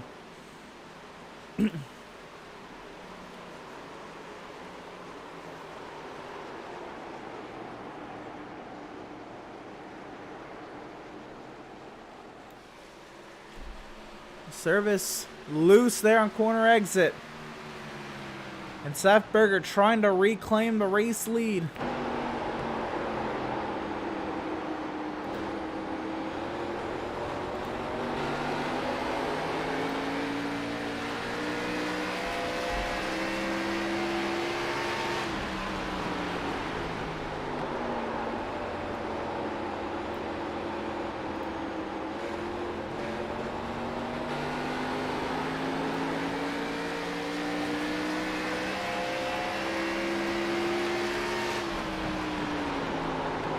See there, Seth Berger has been gaining on Max Service the past 2 laps.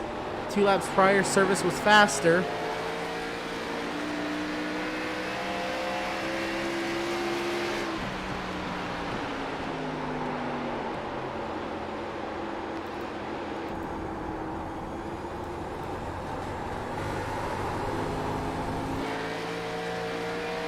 With Seth Berger trying to reel him in here as we approach the halfway mark.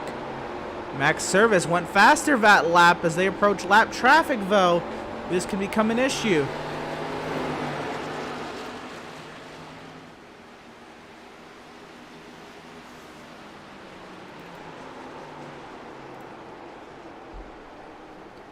So Max Service tries to put a lap on Kevin Thompson.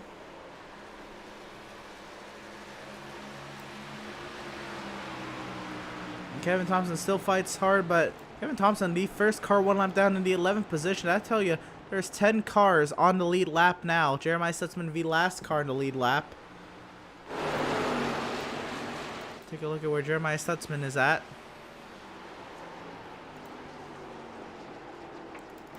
And here's Max Service. Not anywhere really to hide at all.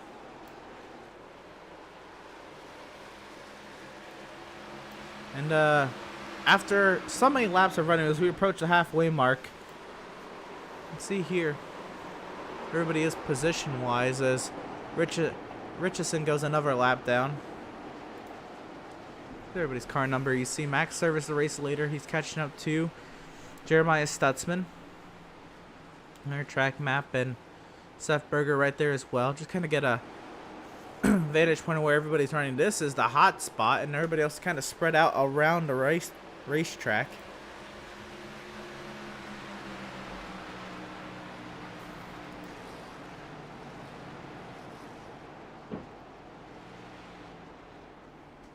So battle continues.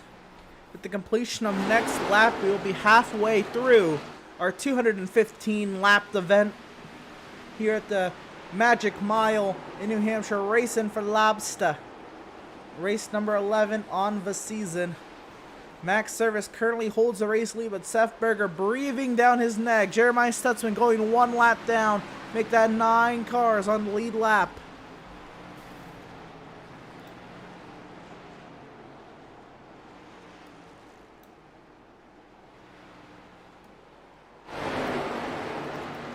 Here's an important pass here. Tyler Markle, before Jeremiah Stutzman went a lap down, this the pass for the free pass position. Tyler Markle around the outside. He got clear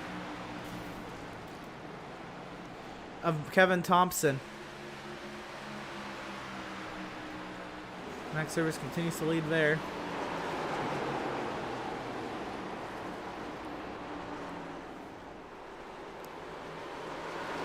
Man, Cardulo really fell off the pace there, but here comes the battle for the lead. Berger on service, halfway at New Hampshire.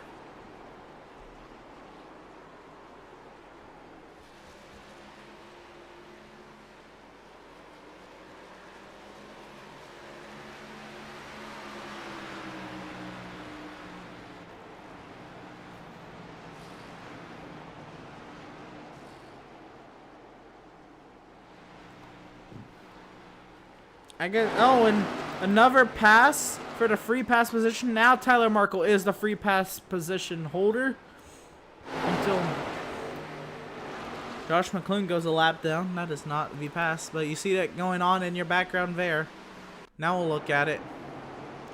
Tyler Markle around the outside of Jeremiah Stutzman, just like he did to Kevin Thompson. You know why? Because Tyler Markle has the freshest tires in the field, probably besides Benjamin Park, who's a couple laps down. Just what a pass from Tyler Markle. But here comes this battle. Seth Berger, what will he do to get around Max Service?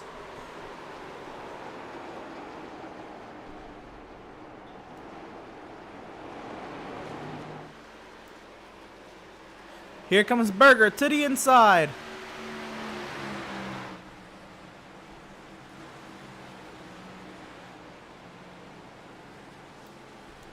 Berger peaking with Service holds up high.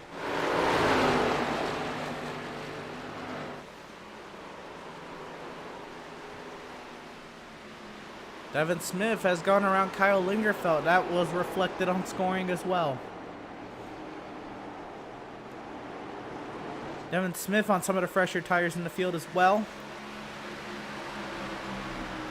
We'll see how long can drivers go, because those drivers, we'll take a look at the pit strategy here. You saw Smith went 62 laps on his tires, and that is possible, but most drivers went about 50 laps.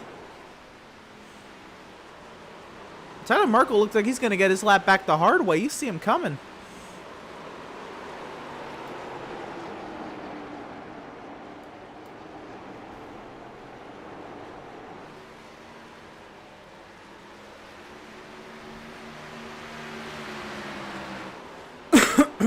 And well, Jeremiah Stutzman has entered the pit lane.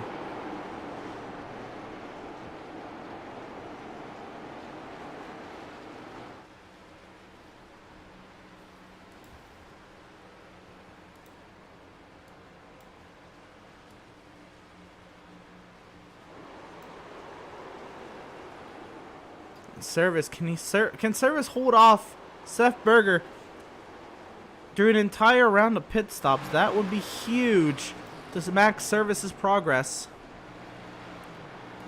Seth Berger continues to log laps and try to find a way around Max Service. And Jeremiah Stutzman leaves the pit lane. Service drives in a little wide there. Berger stays true to his line.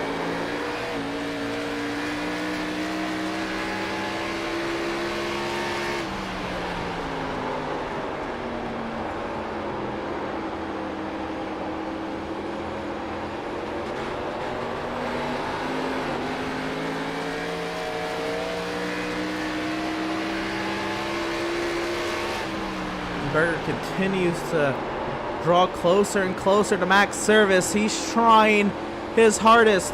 I know Berger Nation wants him to try his hardest. Jan says, go, Seth, go. Malika in the pit lane, short pitting the front two. Take a look at the pit strategy here. Malika's in now. Actually, Malika went about 39 laps there. And he pitted 4 laps sooner. Over 100 laps to go. Is he pitting now and pitting one more time? You'd have to think. Malco in the pit lane. How long can these two let him pit?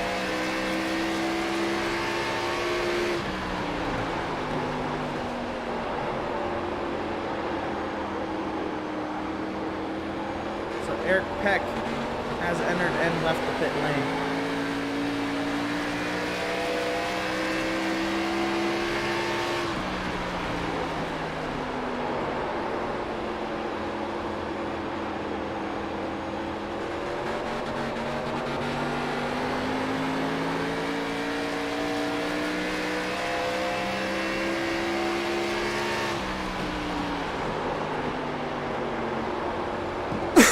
Brandon Richardson has entered the pit lane. Seth Berger, he's trying, man. He's just continuing to pile on the pressure. There's not too much more he can do.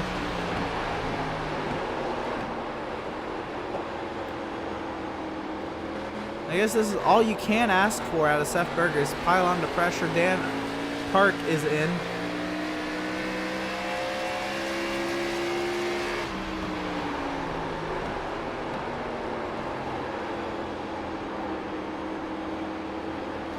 Oh, Berger with the run, coming off of turn 2.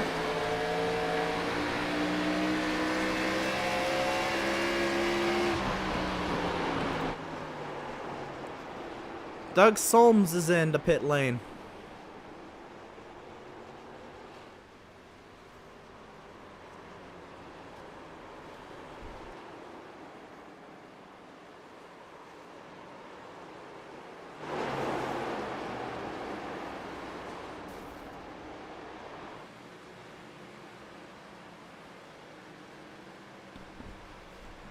Eric Peck is back in the pit lane. This battle on your screen continues.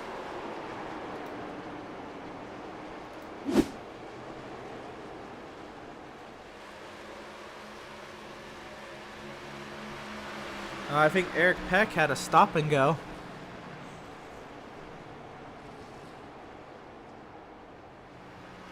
I'm not entirely sure what's going on, but Eric Peck back down to pit lane.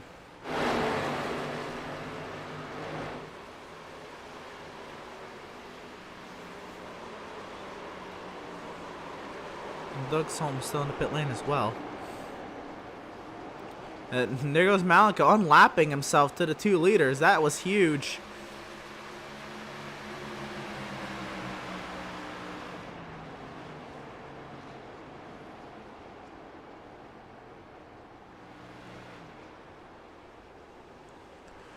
I don't know, man. Berger is trying to get to service. It's tough. A lap traffic here could play a huge role.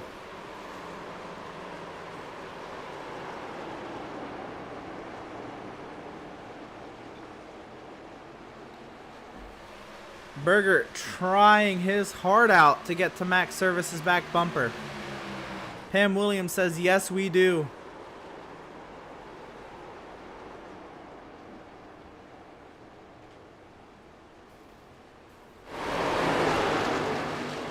Oh, big moment for Max Service. This could be the moment that Seth Berger needed. Jeremiah Stutzman enters the picture a lap down. Big moment for Max Service. Seth Berger applies the pressure.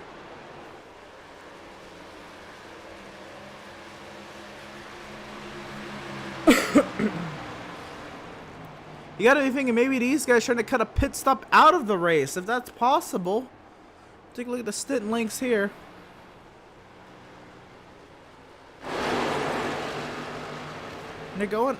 They're maybe gonna try to match their stint lengths. Oh, somebody's blown up! Oh, James Gilliard is blown up! No! And he's got to stay out on the track. Oh, that really hurts James Gilliard. Blowing up.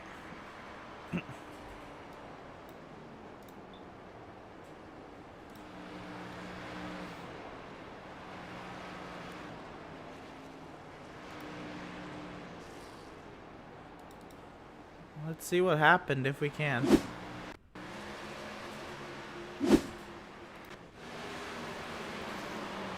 He was just entering the corner, just kind of let go.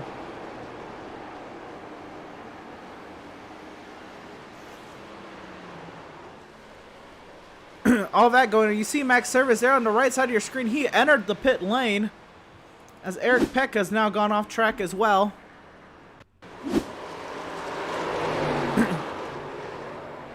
He's a little too low off of turn 2 and into the barrier.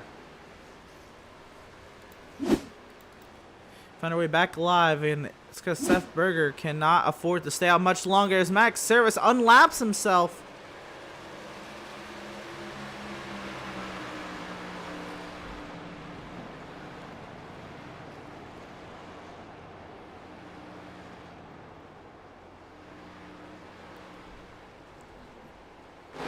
Seth Berger continues to lead, but by virtue of not pitting, could be in some trouble here.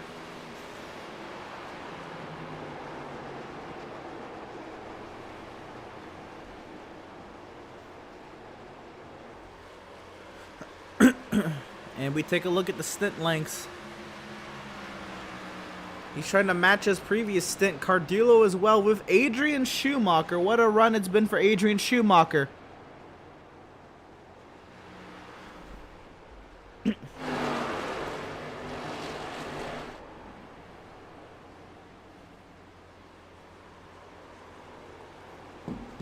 And Malika now into the 6th position. How long does Seth Berger stay out?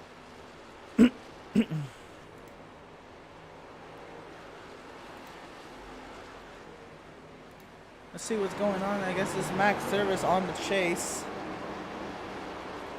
between himself and Malenko. There's Malenko. Got about a straightaways gap on Service, and Service pitted quite a few laps sooner.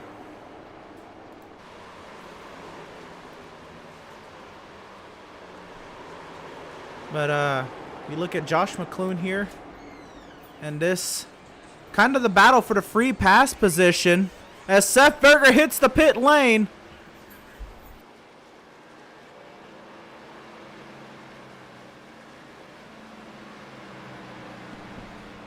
And Seth Berger hits the pit lane. Adrian Schumacher is in as well.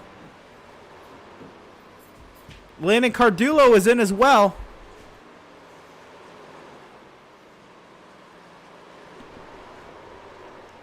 And so that's going to give the race lead to Andrew Pratt.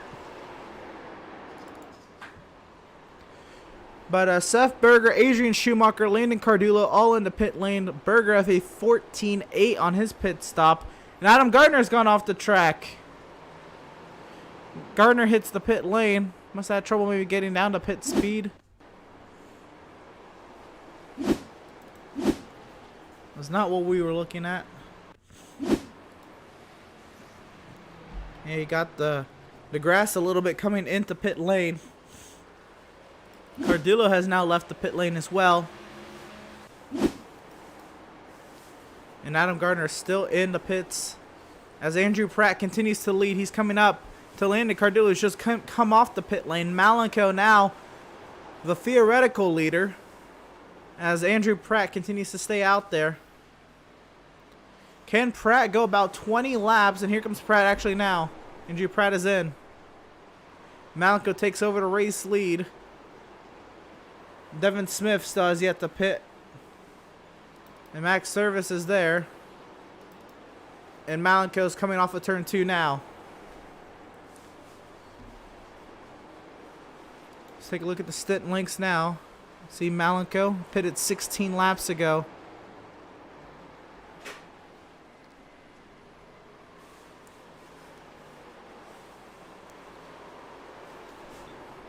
Kevin Thompson in the pit lane as well. You gotta be thinking there. Service has 9 lap fresher tires than Malenko. Both of them cannot make it without pitting one more time. So at this point, I guess Malenko is going to split the rest of the race in equal parts. And Service is going to probably try to run as long as he can and hope that the fresh tires at the end of his stints can really bring something going for him. But Devin Smith still out on track. Kyle Lingerfelt as well. And Josh McClune. Tyler Markle also still has yet to pit. Andrew St. Cyr as well. Now Malenko getting passed by Andrew Pratt. Unlapping himself, Andrew Pratt is. To put 10 cars onto the lead lap. And here's the battle back here. This is St. Cyr ahead of Josh McClune. This is not a battle for position, but Andrew St. Cyr is on the lead lap now. I'm sorry, no he's not. He's about to get lapped by McClune. Not overall. Brandon Richardson has gone off track. Take a look at this replay. 80 laps to go. And Richardson off of turn 2 gets loose and slides. And he gets back going. Seth Berger's made a crucial pass, and Kyle Lingerfelt for 4th. Lingerfelt staying out on those old tires, and that was the pass.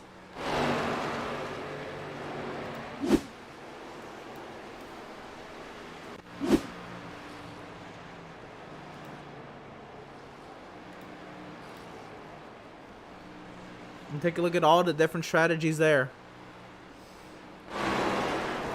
Malenko, Service, Berger, Schumacher. Oh, Landon Cardulo. Big moment. And he holds on to it.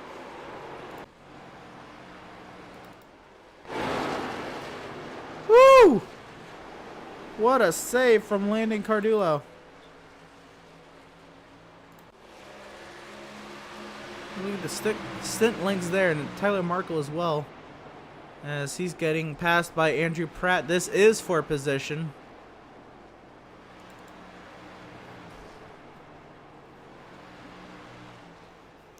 You see there McClune out there, Lingerfelt and Smith waiting to see how long they can take those tires. You should see McClune in at any point according to his previous stint. Devin Smith might be able to take this final pit stop, but Seth Berger's now gone by for 3rd.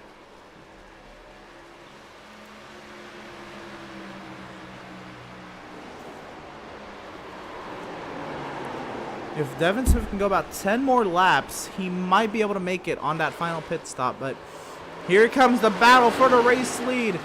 Service on Malenko, the Canadian. Max Service to the inside of the 7. And Eric Peck has crashed. We'll keep watching this battle for the lead as Service will clear.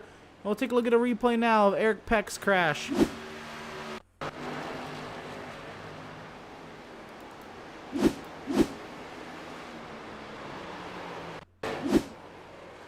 Eric Peck off of turn 4, hits the wall, and slides, smacks the wall on the front straightaway.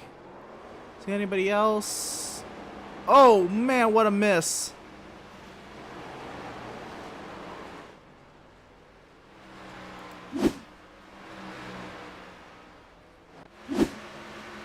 We stay green. No yellow on the speedway for that incident.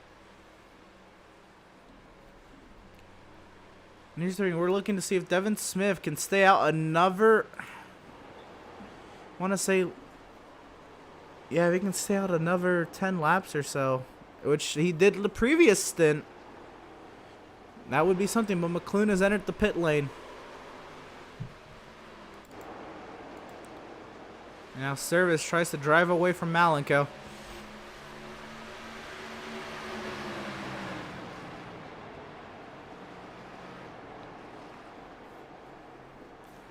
Tyler Markle still out there trying to cut a pit stop himself.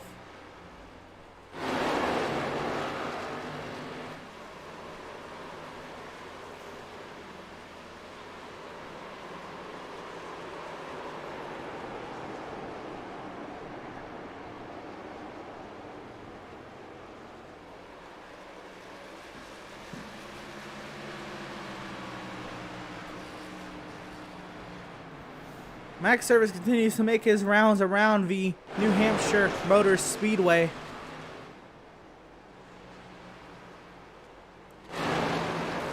So his drivers still stay out. We'll take a little bit of a break. We'll go crank it up for you all, though. Hope you enjoy.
Welcome back, race fans, to the New Hampshire Motor Speedway, and Devin Smith is in about one lap shy of making it all the way to the end. I don't know. He's gonna have to really push here to save. Actually, I don't think he can make it. He's gonna have to probably pit at the end of the race with about 10 laps to go. Maybe take fuel only or something. But somewhat of a bind that Devin Smith is putting himself into. Who's also in a bind is Max Service. Under attack from the 77 of Seth Berger. Took a look at the chat while we were away on the crate. Oh, there's a crash on the back straightaway. This could be a yellow.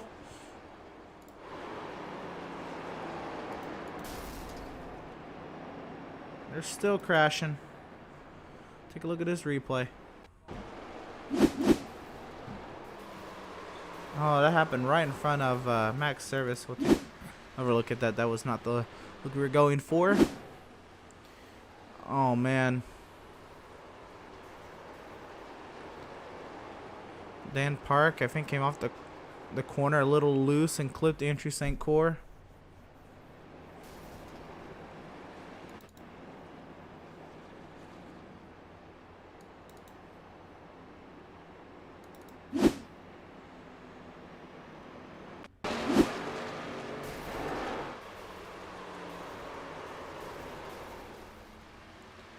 Yeah, that's a tough view.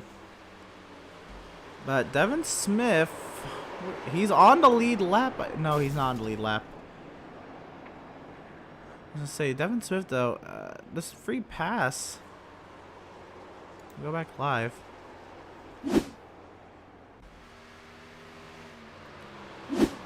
There's Dan Park.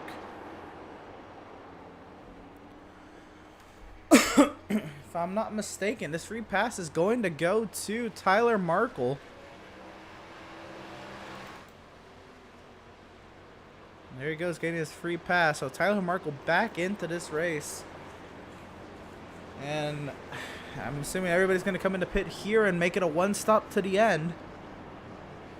We'll take a look at the pit strategy coming in here. Yeah, the longest was Markle going 62 laps.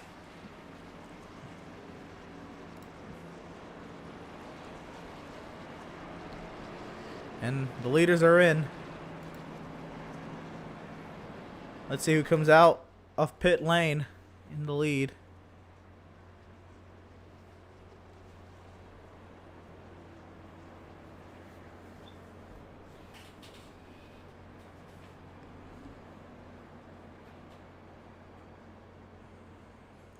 Oh, somebody at the back. Oh, Seth Berger. I think he had to back up. Oh, man. The service is down and the way. He'll come off, and looks like it'll be Berger second, Malico third. And then it'll be Schumacher.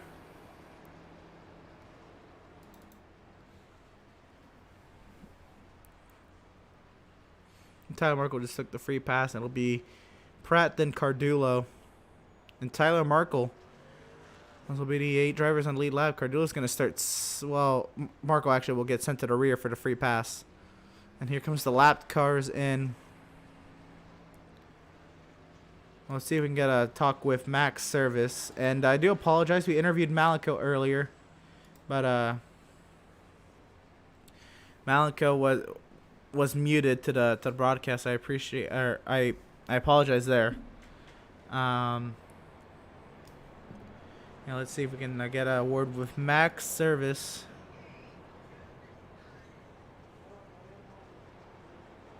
And there he is, driver number 81, Max Service. It has been a crazy day for you, hasn't it? Just a little bit. I'm kind of glad I didn't get caught up in the last one, because that would, as the past weeks have shown, that would be the most me thing to do. You hate to hear it, but it is. Fortunately, that has been the story of the 81 car. First, the 100cars.com livery. What brought that to be? Just a little throwback. That's kind of that was the first paint scheme I ever took off trading paint, so I decided I'd go back to it for a little bit at least. I see you. The driver that comes to mind when I think of that is Kurt Busch. I don't know who comes to mind for you, or... It would be Alex Bowman. Okay. Huge Alex Bowman fan, so... That makes sense. Alright, so about the race here. It's been... Well, you're coming to one to go, so just a couple questions. But the battle between you and Seth Berger, and I know Malica's been trying to get you all in strategy as well. What has that been like? It's been a lot of fun. I mean, I hope it continues to the end. I definitely don't think I'm the fastest at any point in the run, but I've been quick enough to stay here, but we're gonna be a little tight on gas to the end here, so it's gonna be certainly interesting. Interesting to say the least. All right, we will let you get back to work here from the race lead on this restart. Hopefully we're talking to you on the other side of it. All right, thank you. And that was Max Service driver number 81 as they quickly approach the restart. Oh, they're going to delay the green here, so he won't be as in a rush. Let's take a look at what we've got here, though. So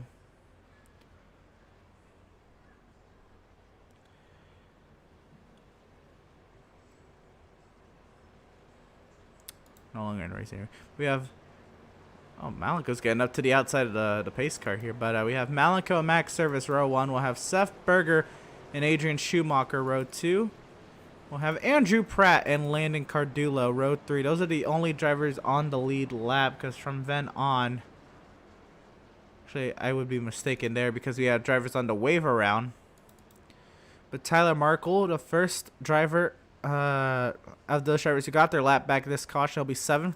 Devin Smith with the wave around 8th. Kyle Lingerfeld 9th. Josh McClune 10th. Jeremiah Stutzman 11th.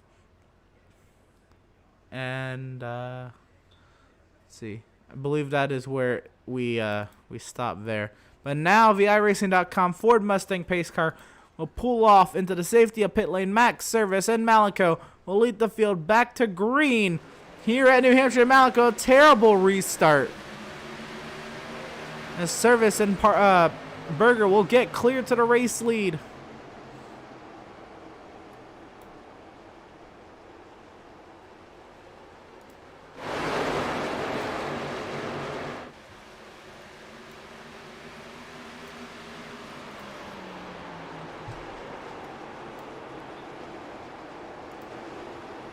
How about this? Cardullo on Pratt.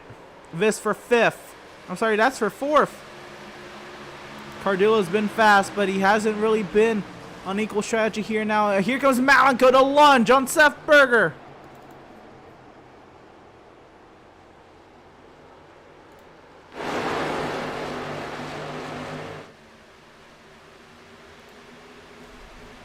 So Malenko up into the 2nd position. Berger, Pratt, Cardullo all lined up behind them. I think Cardullo might have gotten the back bumper of Pratt. To the inside goes Cardullo. Loose on the corner exit. Here comes Pratt. Oh, Malenko must have gotten loose. Malenko now loses the spot to Berger and... oh, Andrew St. Cyr has crashed. Take a look at the replay right here. He crashed coming off of turn 4 here. We'll see if this brings out the yellow. The drivers are still at race speed. Just crashed into the infield wall, inside wall. You can see we'll go back live, and we got a lot of action brewing up here. Malenko and Pratt going at it. Oh, so close. Cardullo gets to the back of Malenko. And Schumacher's coming up on on Landon. This for 4th. They can make contact behind. I'm sorry, this is for 5th. Schumacher and Landon going at it. I wonder how much damage Landon has. Malenko had to check up, and Cardullo went to the back of the 7.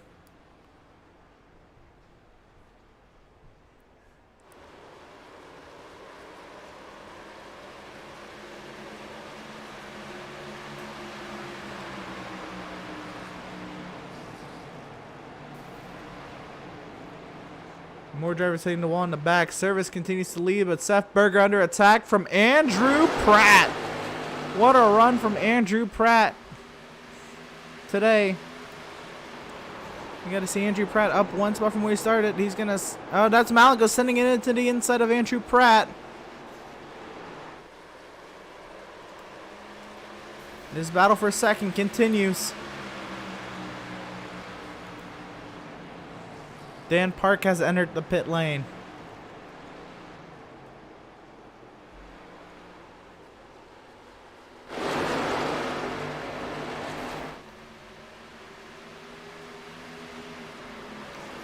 But Pratt on Seth Berger, what a battle this is. We've seen Andrew Pratt bring a lot of heart to all his on-track battles this season. But up front, this has a whole new meaning. What's up, Cody? Best commentator. I really appreciate that. Malenko tight. Malenko was tight. They're off of turn number 4. Malenko now bringing it back to Andrew Pratt for third. Here comes Malenko to shoot to the inside. Schumacher now lines this up as well. Got this 3-car battle for third. Malenko to the inside of Pratt. And there's Schumacher working his way onto the battle for third. Little window on the bottom right of your screen. Now Schumacher, as Pratt looks to be losing speed. I think he got the wall off of 4. Here comes Schumacher to the inside. In that Hot Wheels number 82 Toyota Supra up the inside of Pratt's number 75 Schluter Systems Ford Mustang. Down the backstretch we go. Schumacher. Will he clear Andrew Pratt? Schumacher will clear Pratt. Now Malenko tries to work up to the battle for the race lead. They continue to duke it out. Schumacher and Pratt do, but the battle for the lead continues now. Max Service holds the lead over Sefberger and Malenko. And can they make it to the end? We heard from Max Service. It's going to be close. It's going to be tough for them to make it to the end.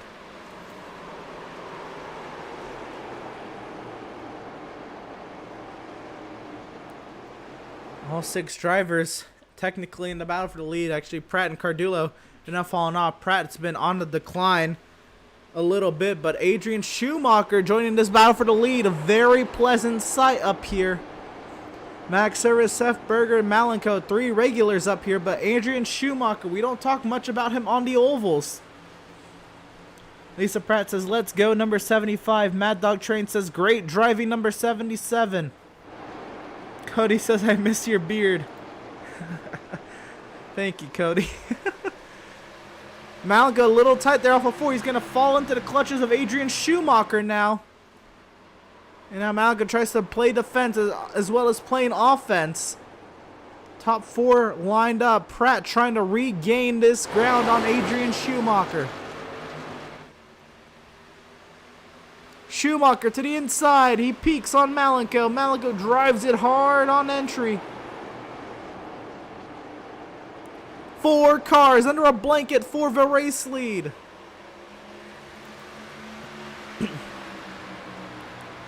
Max Service doing his thing up front. Seth Berger piles on the pressure, but Malenko trying to get to Seth Berger. He doesn't want to hit him in the center of the corner there. He got close.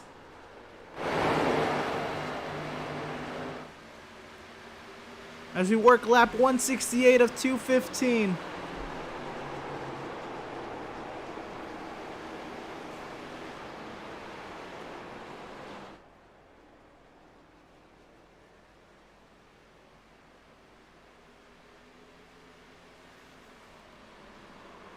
Malenko continues to fight off. Oh, what a run from Seth Berger!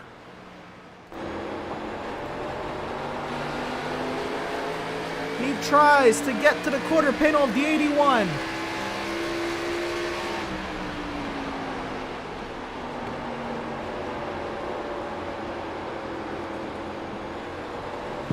They stay single file. Schumacher's now lost a little bit of touch to Malenko.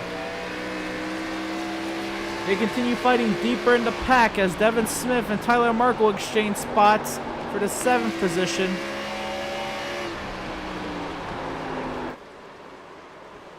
Devin Smith has long cleared Tyler Markle there.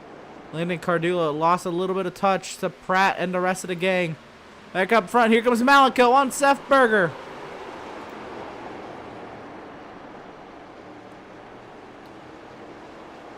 Berger with the nice defense. Can he play offense here? Can he line it up? Here comes Schumacher to the inside of Schumacher. He slides. What a save from Adrian Schumacher. This is going to bring Andrew Pratt into the mix. And what a slide from Adrian Schumacher. Let's see if we can get a replay of that.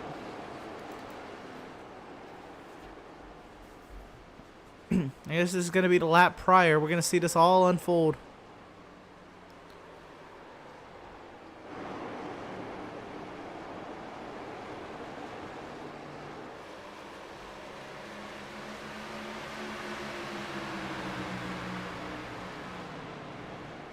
I don't think this was the right lap, but anyway.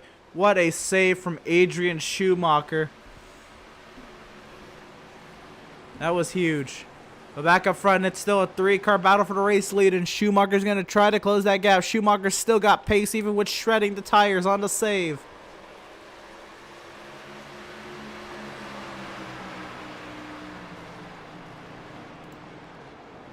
Taking a look at the chat. Pam Williams says, good job. Dan says he's upset. And Jacob says, I miss you, Emerson. I miss you too, Sniper. It's glad to have you back. I saw you join the Discord earlier. You can talk a little bit after this if you're still around. But man, we got a race on our hands here at New Hampshire. You don't think of New Hampshire usually bring any action, but here comes Seth Berger to the back bumper of the 81.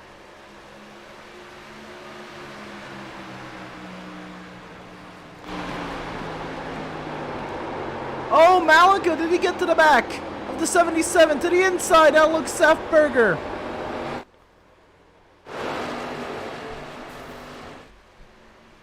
All over the 81. He doesn't want to make the move too soon. He doesn't want to wear out his stuff. Plus, we don't know if these guys can make it to the end. They were all hardcore saving fuel on the most recent yellow.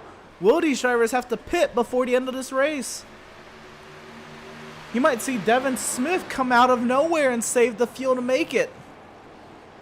But the top 4 still nose to tail. Adrian Schumacher back into the mix.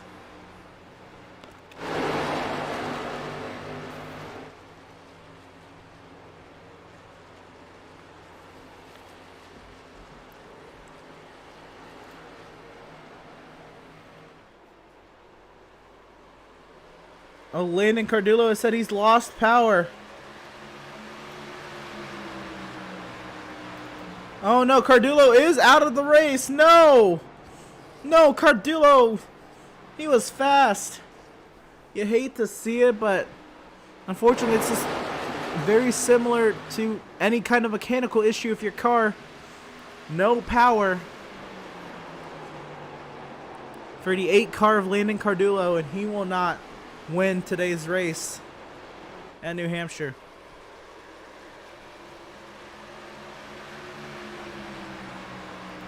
The top 3 start to string out a little bit, but Service still has a lot of work to do. Again, let's take a look at the pit strategy. Of course, there's the yellow that brought all of these drivers in, and now 24 laps on that set of tires. What do you do? Do you anticipate this race going green to the end of the race? Do you split this stint in half? Of course, you have Devin Smith, who had to take the wave round like Kyle Lingerfelt and Tyler Markle. Even though Markle pitted on the yellow, actually. Gotta think the longest stint out of anybody has been Devin Smith's 62 or Tyler Markle's 63 lap stints. And I don't know. We have not seen anybody go 70 laps the way that these drivers are going to have to.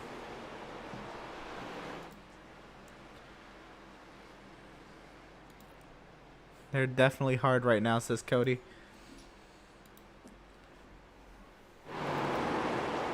Right on board with Seth Berger to see how he works his way around this New Hampshire Motor Speedway V Magic Mile.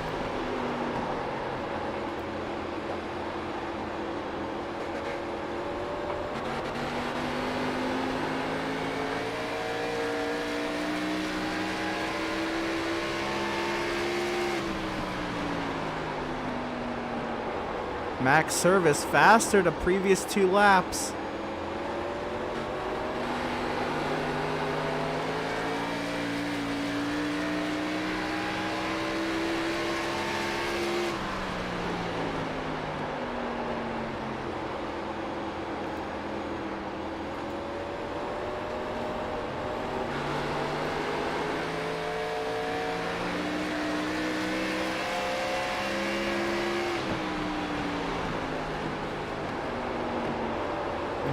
Berger has been losing pace now. Maybe Berger was using too much of that car. Adam Gardner hits the pit lane. And Berger maybe trying to close up on service is not going to prove too well. Or Seth Berger is now saving to try to make it to the end without pitting. I highly doubt it, but it is a possibility.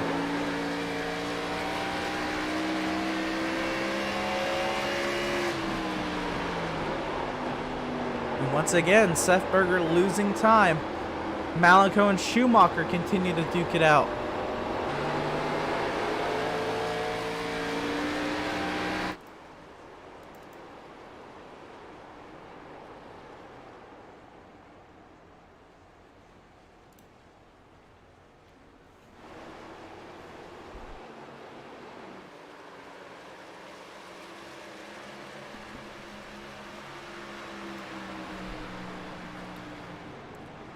Jacob says you were doing so good.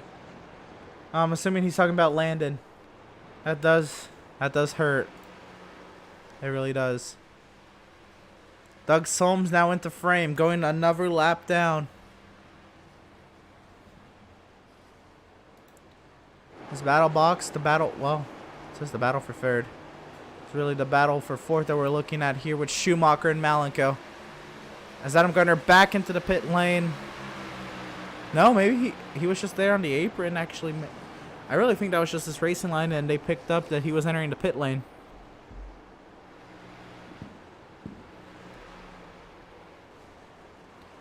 But this battle for third continues on as Max Service continues to gap Seth Berger for the race lead. When do these drivers make their final pit stop? If they make their final pit stop.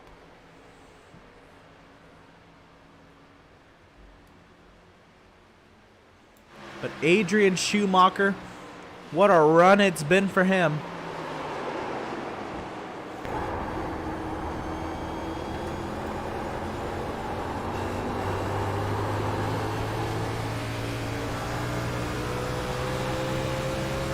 Pulls to the left side. Side by side into turn 3. Malik with the run around the outside. He'll clear Schumacher on exit. 30 laps to go at the Magic Mile.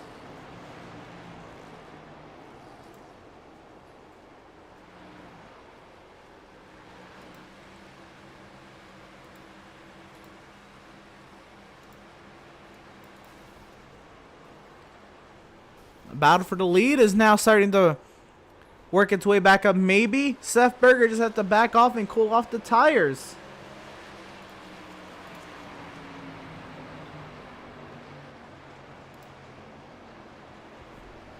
But huge chunks from Seth Berger. Oh, and Schumacher with the pass. No, Schumacher, a big moment. Never mind. Oh no, there's a caution on the speedway. And Jeremiah Stutzman has gone off track. Let's take a look at this replay. Oh, contact with Doug Solms. Oh, no. Oh. And that sucks for Jeremiah Stutzman. Take another look at it.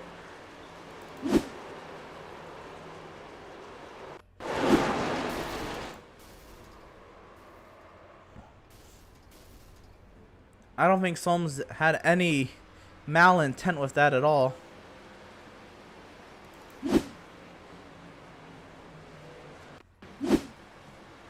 Actually, I think Stutzman just caught him at the wrong time. Now I think about it, Solms was holding his line and Stutzman was just flying on exit. He didn't want to give up any lap time, understandably, but Solms was still there. Oh, that is a tough spot. Very, very tough spot. See if we ride on board here. Oh, we weren't able to get an onboard shot there. But just once again.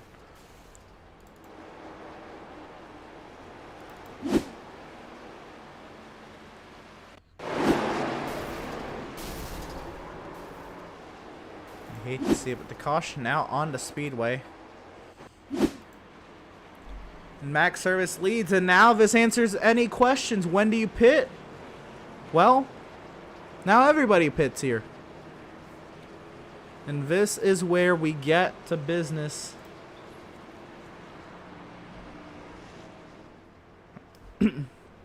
Cody says, that's my man Malenko. Dumped him. Yeah, I don't know. That's a tough spot. Really, really tough spot to judge. But the leaders are in. Max Service leads. Seth Berger, Malenko, Schumacher, Andrew Pratt, Devin Smith, Kyle Lingerfeld, Josh McClune, and Tyler Markle into the pit lane.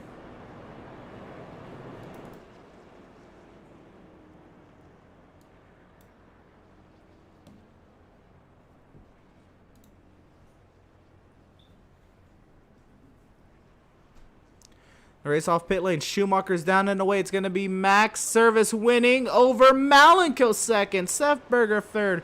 Adrian Schumacher fourth. Andrew Pratt. Josh McClune still in the pit lane. Tyler Markle, Kyle Lingerfeld, Devin Smith came out in between all that. I guess they are repairing damage, but I have to say with 26 laps to go, everybody making their final pit stop. Let's see if we can get a word with Seth Berger. Actually, no, Adrian Schumacher. We interviewed Seth Berger in practice, and we've talked to Malenko and Max Service today. But Adrian Schumacher has been up front a lot of the day today, and let's see if we can get a word in with Adrian Schumacher.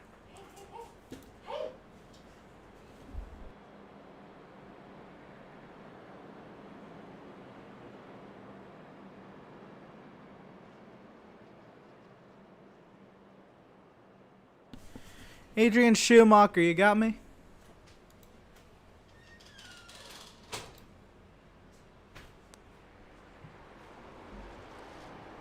Adrian, you got me? Yeah, I got you. Right on. So what a race it's been for you. I mean, this has been a huge statement race. You told me a couple weeks ago ovals aren't really your thing, and here you are. You've been in the top 5 a lot of today. How's it been, and how have you been able to do it? I mean, I don't really know what I'm doing. But yeah, I'm kind of bobbled by why I'm up here, but I don't know. I mean, that's a perfectly good answer. What's the game plan on this restart? Restarting fourth. You've kind of been up here with the leaders most of this time. Yeah, what's your game plan? I'm gonna try to hope the 81 goes on this restart, because the outside is obviously the preferred lane, and I just hope that I can make that work. Right. And how was it battling with Malenko? Oh, hold on. I guess that save. You slid into turn 1, and you had to really crank that wheel to the right to keep that thing from spinning. Talk to us about that moment in the turn 1. Yeah, I tried setting it in there, and I was accidentally adjusting my brake bias while doing that, and the rears kind of locked up. So I had to use some rally skills and pass road course like Mazda experience on that one. Well, no doubt it came to fruition. It came to help today. Right now, you're going to be restarting fourth on that outside lane. We'll let you get back to it. It's been a pleasant surprise to see you up here. And who knows? Hopefully we're talking to you on the other side of this. Yeah, thanks. Don't jinx me. That was driver number 82, Adrian Schumacher. Cody said, man, let me hear Malenko. I miss him. I interviewed him earlier, and I mean, I messed up the interview on that part. That's my fault. But, you know, if Malenko finishes in the top 3, you'll get to hear him. You just root on for Malenko to finish in the top 3. But Max Service right now on the outside. He delects the outside lane. Malenko to his inside. Row 2, Seth Berger, Adrian Schumacher. Row 3, Andrew Pratt, Devin Smith. Row 4, Kyle Lingerfeld, Josh McClune. Tyler Markle will be in P9. The iRacing.com Ford Mustang pace car heads into the safety of pit lane. 22 laps to settle it at the Magic Mile.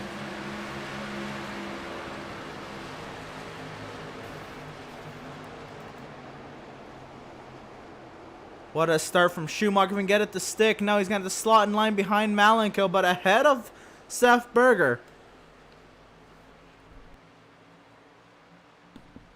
The 3 drivers leading right now are the 3 drivers who have 2 wins on the season, each of them looking for their third, and Seth Berger trying to join and get his second. Oh, Schumacher, Seth Berger, big contact. There's going to be an accident on the front straightaway. No! No, no, no. Oh my goodness. I think I jinxed him. Oh man, let's see. He got loose and collected Seth Berger, and there was really nowhere for either of them to go. McClune got a big hit. Linger felt a big hit. Man.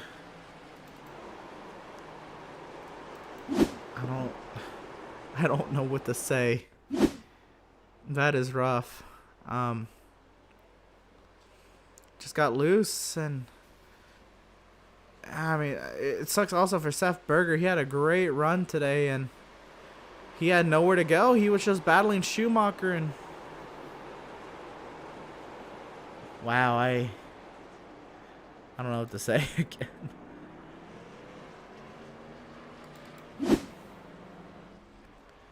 Take a look at another replay.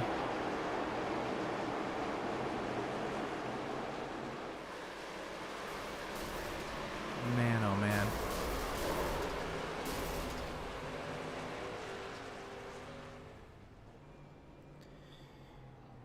That is...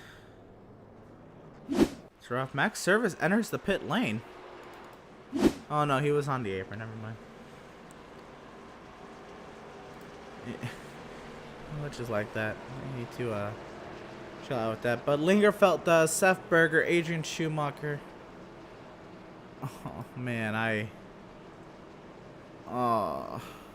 feel so bad.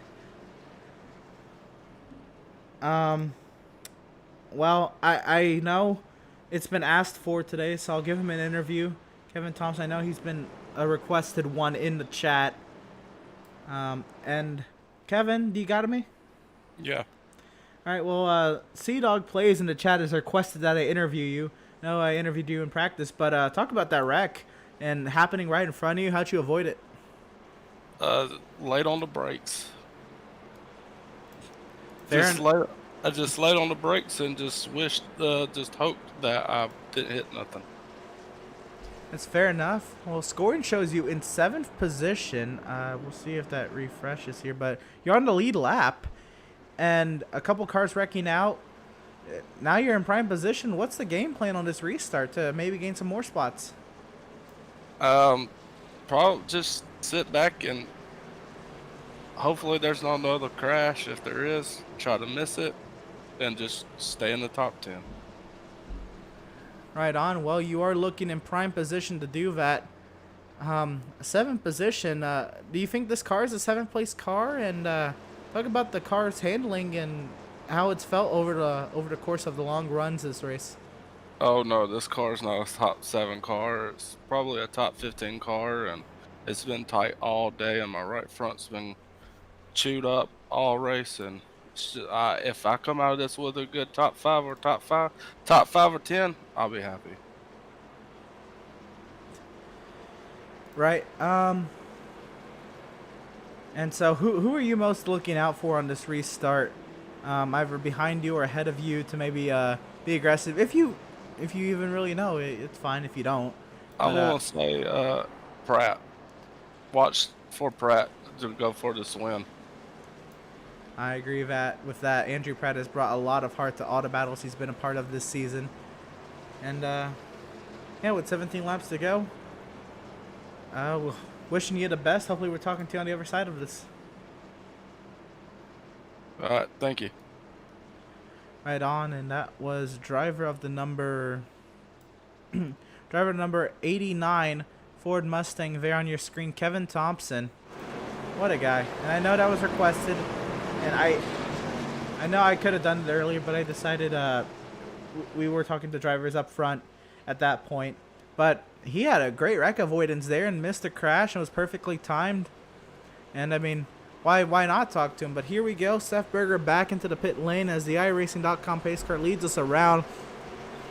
Right now, Max Service, Malenko up front, Andrew Pratt, Josh McClune second, Devin Smith, Tyler Markle third, Kyle Lingerfelt, Kevin Thompson. The iRacing.com Ford Mustang pace car into the safety of pit lane. Green flag back in the air. 17 laps to go.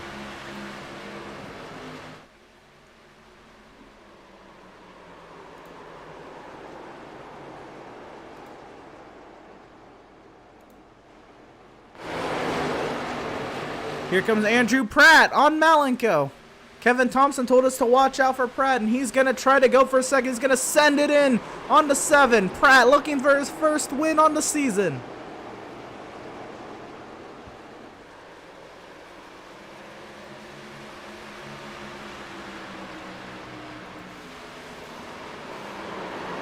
He can't get down there. Now we have Josh McClune looking for third.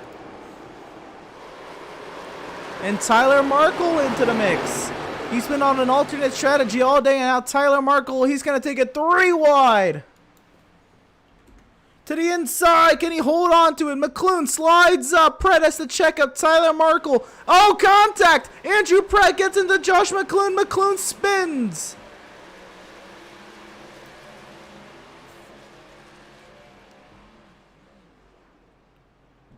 And this is going to be another caution.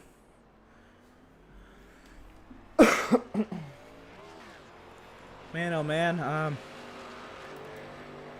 Yeah, I don't quite know what to say about that one. That one was also out just huge. Oh, that's the wrong one. My bad. Josh McClune, though. Wild ride. Contact with Pratt. Almost caught Markle there. Did make contact with Markle, and around he went.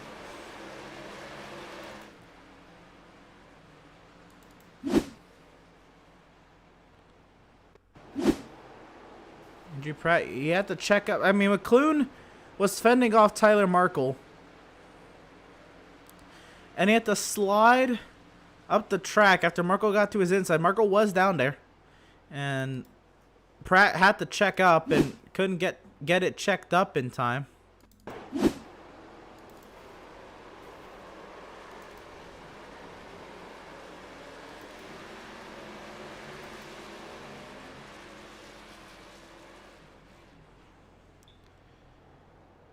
Well. Oh, and pit lane. Nope. I thought pit lane was busy. Oh, Tyler Markle does pit. Along with Devin Smith, Kyle Lingerfelt, Andrew Pratt. You gotta think. These drivers taking fresh tires. We're gonna restart with about 10 laps to go. Who knows what we can be brought to here on this restart. A lot of cars in pit lane. Andrew Pratt, Josh McClune, Tyler Markle, Kyle Lingerfelt, Adrian Schumacher, Devin Smith. Schumacher a lap down. Pratt wins the race off of pit road. He'll start 5th. Tyler Markle 6th. I mean, Lingerfelt, Devin Smith, and Josh McClune checking the damage. He'll get it down and away.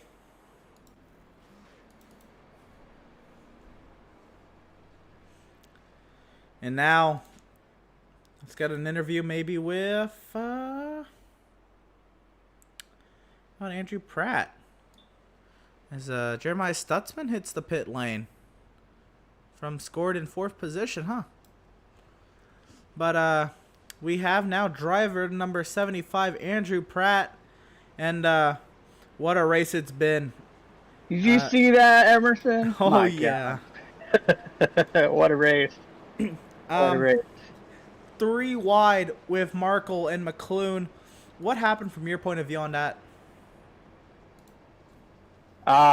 3 wides, never a good idea into the corners, Emerson. Never a good idea, but whatever. My car wouldn't turn after I got hit in the right rear for whatever reason. I couldn't get it to turn, and shouldn't never let him get under me, but that's racing. Unfortunately, that is the case. But, I mean, you had a great start whoever was this past restart, a couple of restarts ago, you were on it with Malenko. You got a lot of heart in your battles. I've been saying that all broadcast. You, when you come to battle, you come to battle. And so now you're gonna be... Go for it. We gotta get some different winners up there, Emerson. I'm trying to be one of them. It's just get tired of seeing the same people win every week. I agree. You know, the more variety in winners, the better it is. I think as a product as a whole, and with fresh tires, you'll be eighth, or you're scored eighth right now. I was out of tires. I just came in and fixed my optional. Ah, okay. Yeah. I was gonna say tires will play a huge factor, but so what's the game plan then? We'll see what we can get. I'm sure we're not done wrecking yet, so we'll kind of be careful here on the start and get what we can get. We're not going to be too greedy. Right on. Restart. Sorry. Yeah, we'll restart PAs, but we're at the back of the pack because of the EOL. So we'll see what we can do. A restart with less than 10 laps to go. What are you expecting? We're going hard, Emerson. All right, well, I'll let you get back to it. I didn't know we were going green this time. I'm sorry, but I'll put you back down in that chat. We are racing once again from New Hampshire. And that was Andrew Pratt, driver number 75. Max Service takes the race lead and is clear on the point. The battle behind him is Malenko under attack from Tyler Markle on fresh tires. Tyler tried to get his second win on the season.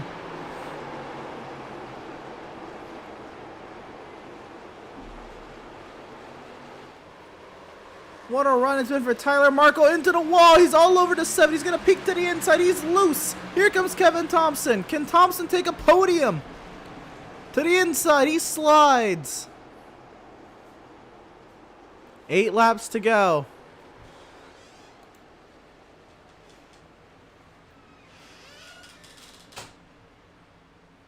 And now it's going to become a 4-car battle for this third position. Malenko holding his own up front.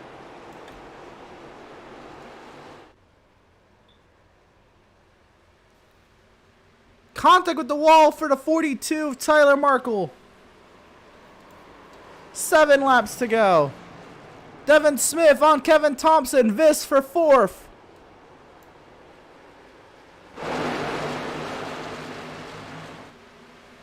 Lingerfeld gets around Thompson as well. Max Service has the lead, but Malenko not too far behind. Tyler Markle wants to get his second win on the season. Get up there.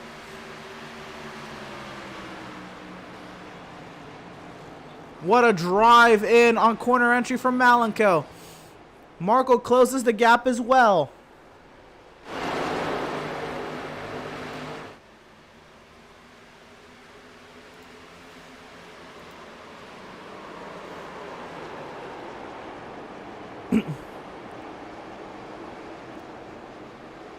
You see the lap time history there.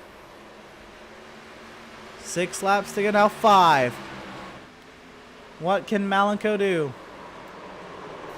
He gets to the NT 81. He sends him. Contact. Service tries to save it. Contact with Devin Smith. Smith goes around into Tyler Markle. He collects Kyle Lingerfeld. Big wreck on the back straightaway.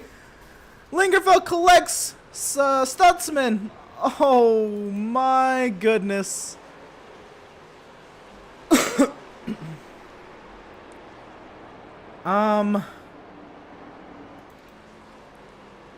Well, that happened.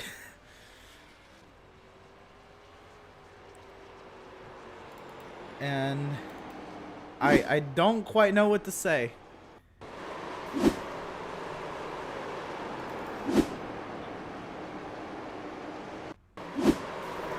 Malenko got to the left rear quarter panel of Max Service.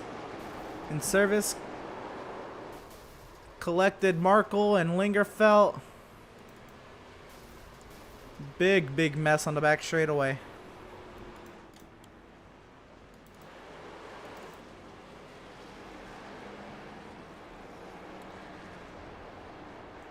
Oh boy.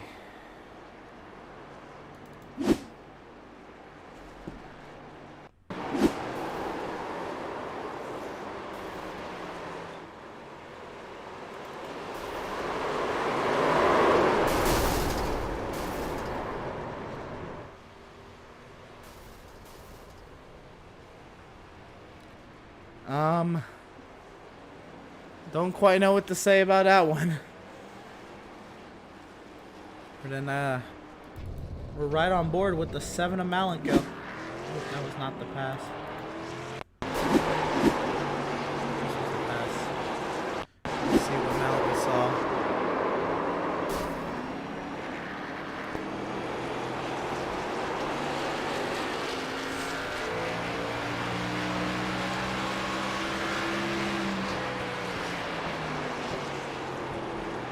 Big mess.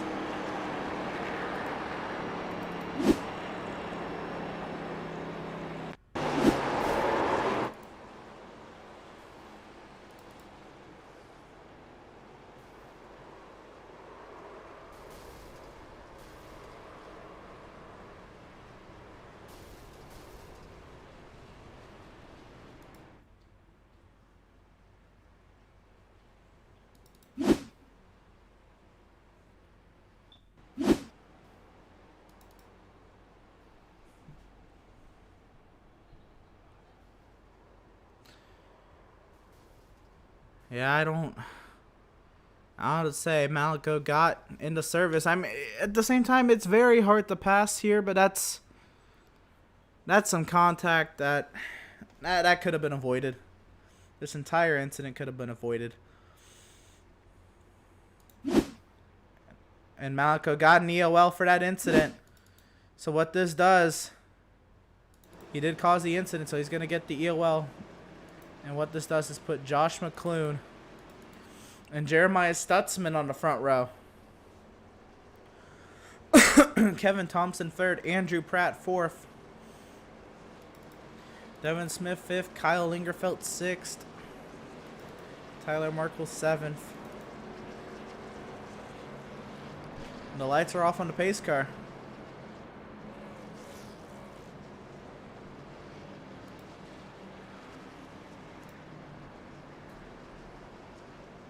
So this is going to be overtime. We will go at least, well, we'll go 2 laps over. And we'll go 1 lap over. So our first attempt at overtime of 3. I'm sorry, no, of unlimited. I don't know why I said of 3. And we'll take a look at the chat. That's a Markle move if I've ever seen it. Mark Berger says number 77, top 3 all night, and then the crash. Cody said clean pass. And well, let's see what happens here. Josh McClune trying to get his second win on the season. Jeremiah Stutzman trying to get his first. Kevin Thompson, how amazing would it be for him to get his first? Andrew Pratt would be amazing to get his first. Devin Smith, Kyle Lingerfeld, a lot of first-time winners. Beyond Josh McClune, looking to take his second. The stack up from Jeremiah Stutzman. 2 laps to go.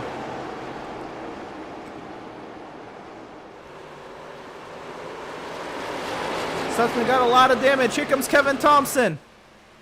Does Thompson have anything for McClune? He sends it to the inside of the 18. He's going to hit him, and he's going to spin. And McClune's going to get hit. I think this could bring out the yellow, but Kevin Thompson to the race lead. And they're on the final lap.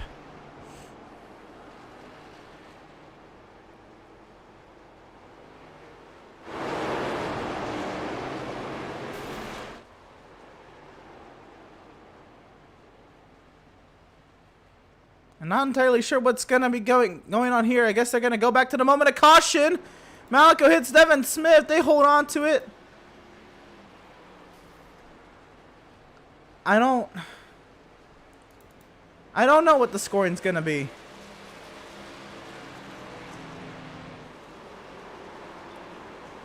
They slowed down like there was a yellow when I thought it should have been. Take a look at the replay with McClune.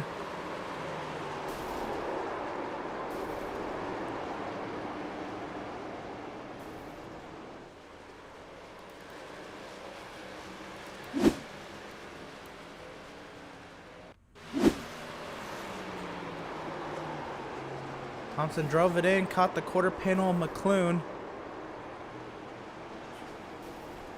And Malenko got collected hard.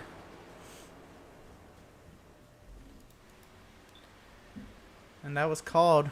Should. Oh, man. I don't know how we're going to score this one.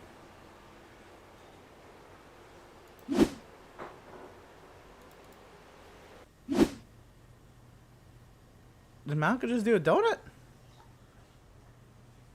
What is...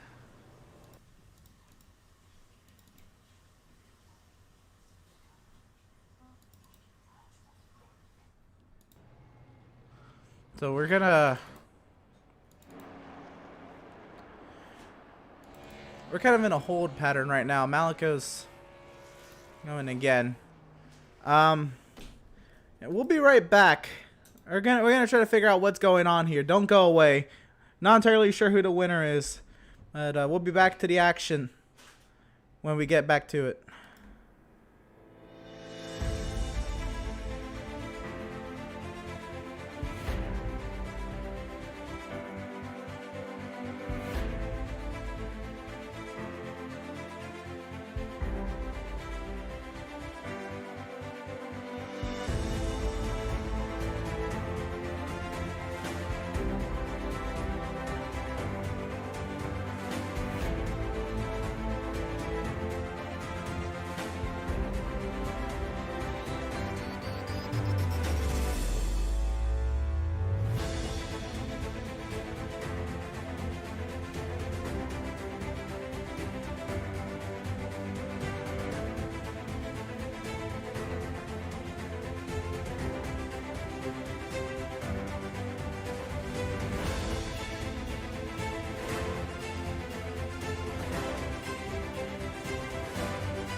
Well, we still await word from race control on who the winner is. The word on the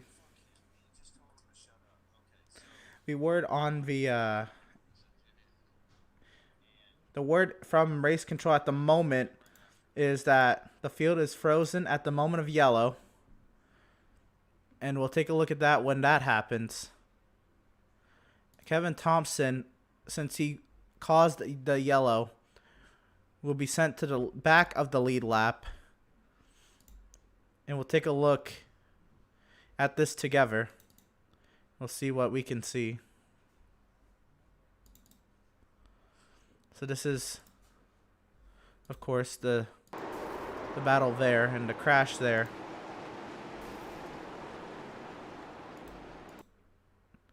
And so we then look to who's leading at the time the yellow flag is thrown by chat and not by iRacing, from what I understand. And with the 89 going to the rear of the lead lap for causing the accident that brought out the yellow, which is the rule. Every time an accident is caused, the caused car goes to the rear for that caution period. So it looks that Andrew Pratt is the winner And we look further on back behind Stutzman and Lingerfelt, Devin Smith, Max Service, and Malenko. We'll continue to listen for word from race control. At the moment, it looks like Andrew Pratt could be the winner of this race. We'll be right back as we continue to hear from race control.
All right, welcome back, race fans, to the Outlaw Sim Series here at the New Hampshire Motor Speedway.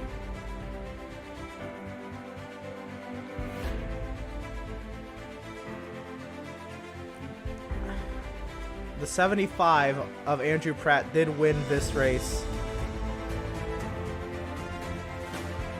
Kyle Lingerfelt ended up coming home second, and Jeremiah Stutzman came home in third.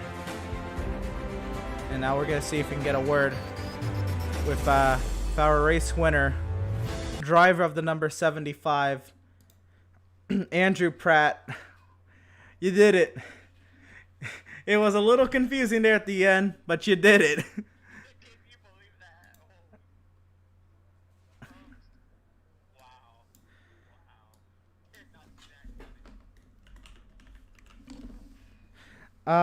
So what all went down?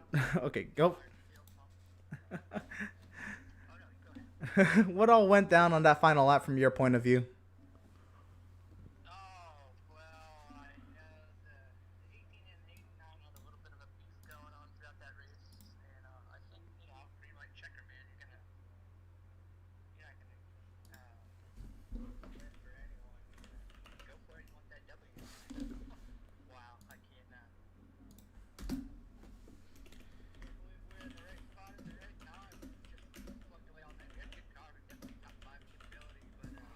Oh, I'm so sorry. You were That muted one to the wreck, yeah, broadcast. there's. I'm so sorry. But could you got go me ahead now? and describe that again? Yeah. Yep, I Yeah, it got was you. a crazy finish, Emerson. It was crazy for sure. We plugged away all night. We were definitely a top 5 car. I felt, especially in the short run, we had a lot of speed. But that one wreck in front of us, where I got clipped in the right rear by the 77 when they took each other out, I lost some turn in the corners and thought I was pretty much done there. Then I spun the 18 by accident. We had a EOL, had to go to the end of the line, and then I knew they were going to wreck again. It was just inevitable the way they were racing up there. And yeah, we survived it, Emerson. We won.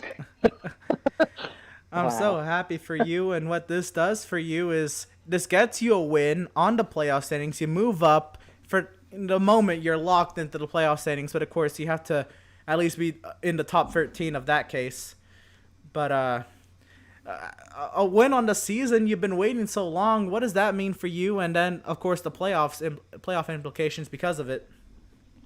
Well, looking at the schedule for the playoffs, there's a lot of good tracks there for us. So we're definitely going to be a threat, and we're learning every week. We're getting better and better, figuring out the rhythm, figuring out what we need to do with this car as far as the brake bias and offset, because we don't really have a whole lot that we can do with the fixed setups. But yeah, we're getting better every week, getting faster, and we're going to give those guys a run for their money.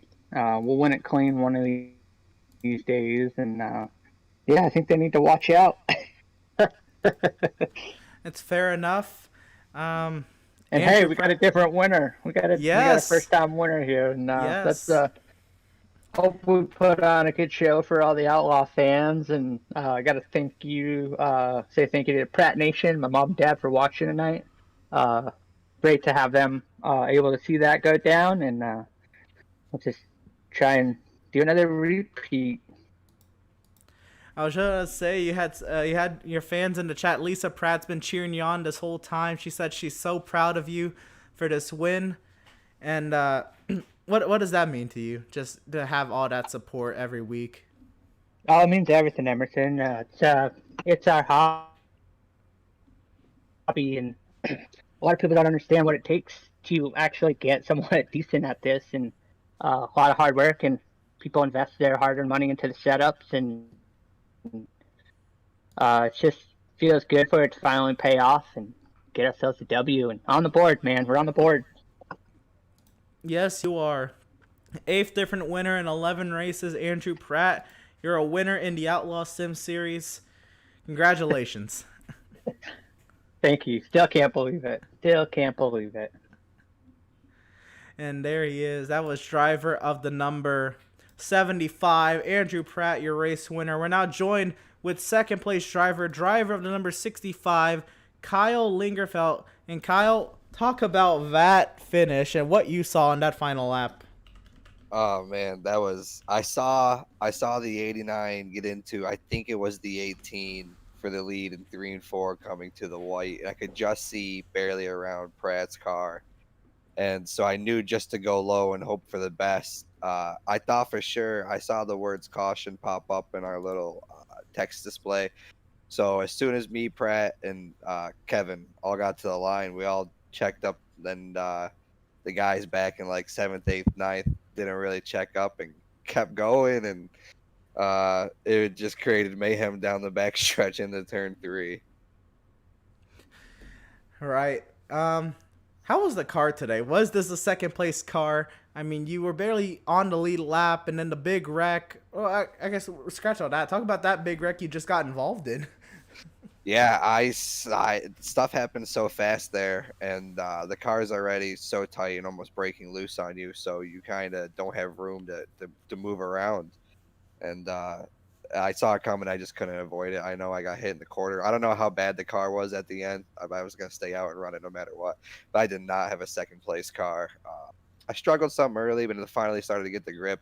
I felt like I probably had a 5th to 7th place car at the end there when I finally was starting to figure it out. But I'll take a second. That's a great point today.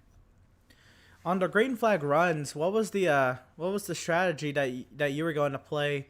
And, of course, how did that all play out with the yellows? Well, unfortunately, I ended up getting stuck a lap down just from riding too early, just not pushing the car hard at all. I ended up getting myself caught behind back in like, I mean, I didn't qualify well already, so I just rode and I fell back to like 17th on this jump and drove up to second here at the end. But it was mostly just survival, trying to get through all the laps because you got to get through them all to be here. That indeed. And another great run for you.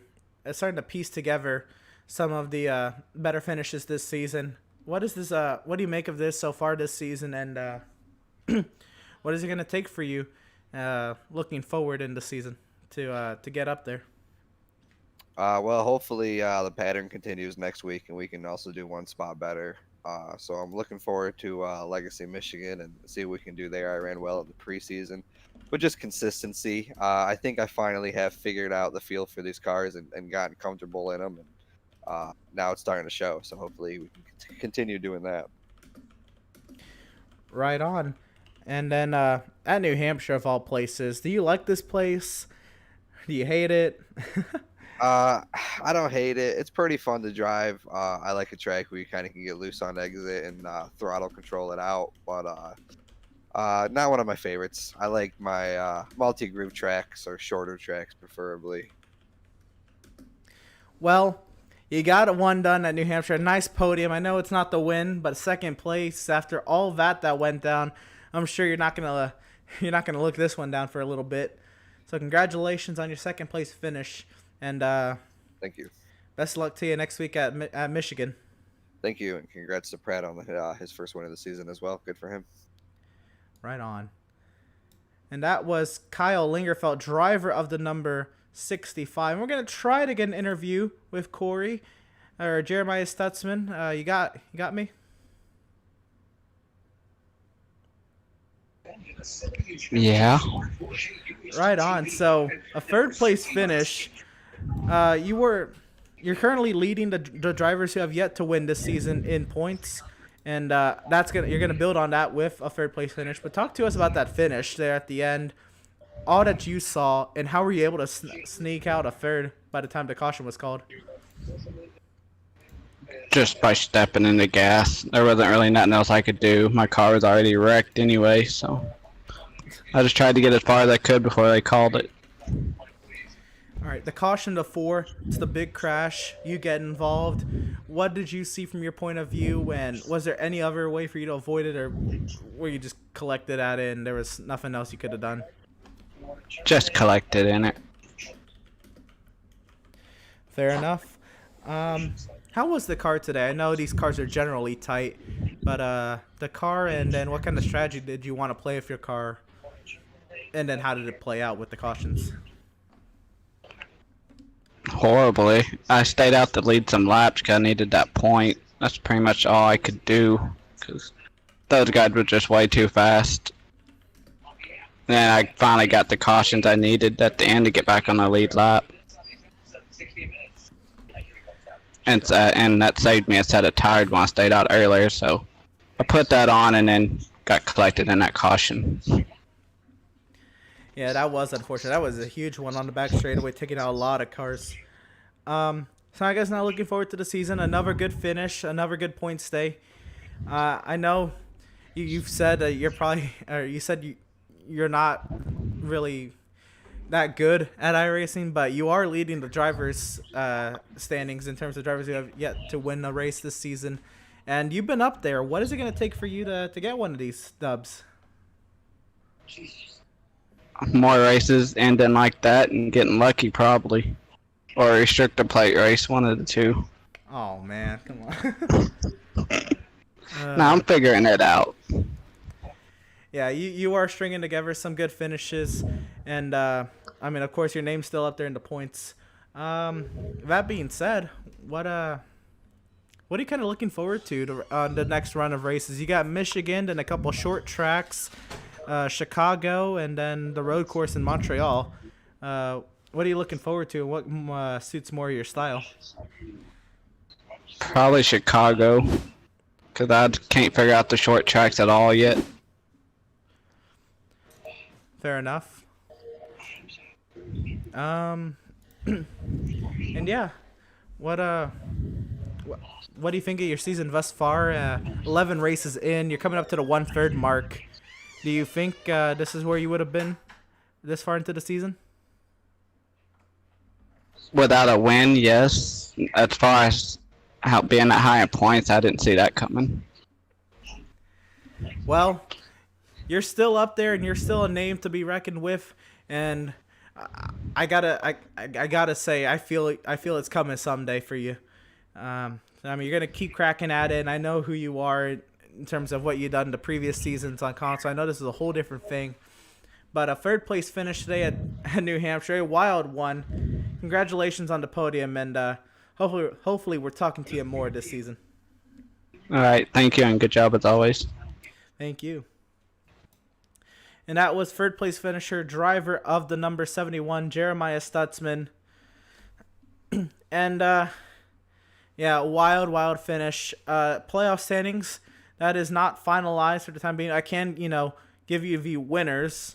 And of course, I can, I'm probably just going to have to do that verbally. And of course, we have, oops, wrong one. We have, of course, Malenko, Max Service, and Adrian Schumacher, 2 wins apiece. Then Tyler Markle. Andrew Pratt now moves up there with 1 win. He's in there in the seeding about 5th or 6th when all the points get sorted out. Josh McClune, Garrett Velzy with wins, and Jeremiah Stutzman, Devin Smith still have yet to win a race this season, but they're still 9th and 10th in the standings. Yeah, I'd show you the race results, but they're not. they're what they cross the checkered flag with, and by no means are the iRacing race results the confirmed ones, but for sure we do know at least the top 3 there, and the results actually have been written down. They're gonna get updated within the iRacing service, and we will get you to clean results at the beginning of next week's broadcast, along with the updated playoff standings. And yeah, we've done our best to get the right results, and this is what we feel is right. Of course, at the time of caution, the field is frozen. The cars who bring out the caution, whether it's your fault or not, the first 2 cars who bring out the yellow always go to the rear of the field. And of course, Josh McClune with spinning, he went to the rear, and Kevin Thompson for making the initial contact to bring out the crash, bring out the yellow, he went to the rear as well of the lead lap. And so he'll still get the good points today, but it will not be the win for Kevin Thompson. It is the win, though, for Andrew Pratt. The home track for Andrew Pratt in Vermont. We're in New Hampshire. Close enough for Andrew Pratt, I'd say. And, of course, a win is a win. And that being said, congratulations to Andrew Pratt on a huge win here at the Magic Mile. He played his cards right the way he should have. He was there at the right place at the right time, and sometimes that's what it takes to win a race. We're still going to make sure, we're not entirely sure if we're going to be racing next weekend, but our next race will be at Legacy, Michigan. Whether that be next Wednesday or the Wednesday following, tune in, make sure you see 6:30 p.m. Eastern. 7:30 p.m. Eastern will be live with the final 30 minutes of practice for Laps for Charity, and that charity of the week will be shouted out then. From all of us here at the Outlaws Sim Series, I'm Emerson Arden. You all have a good night. You all stay safe. We'll see you next time at Legacy, Michigan.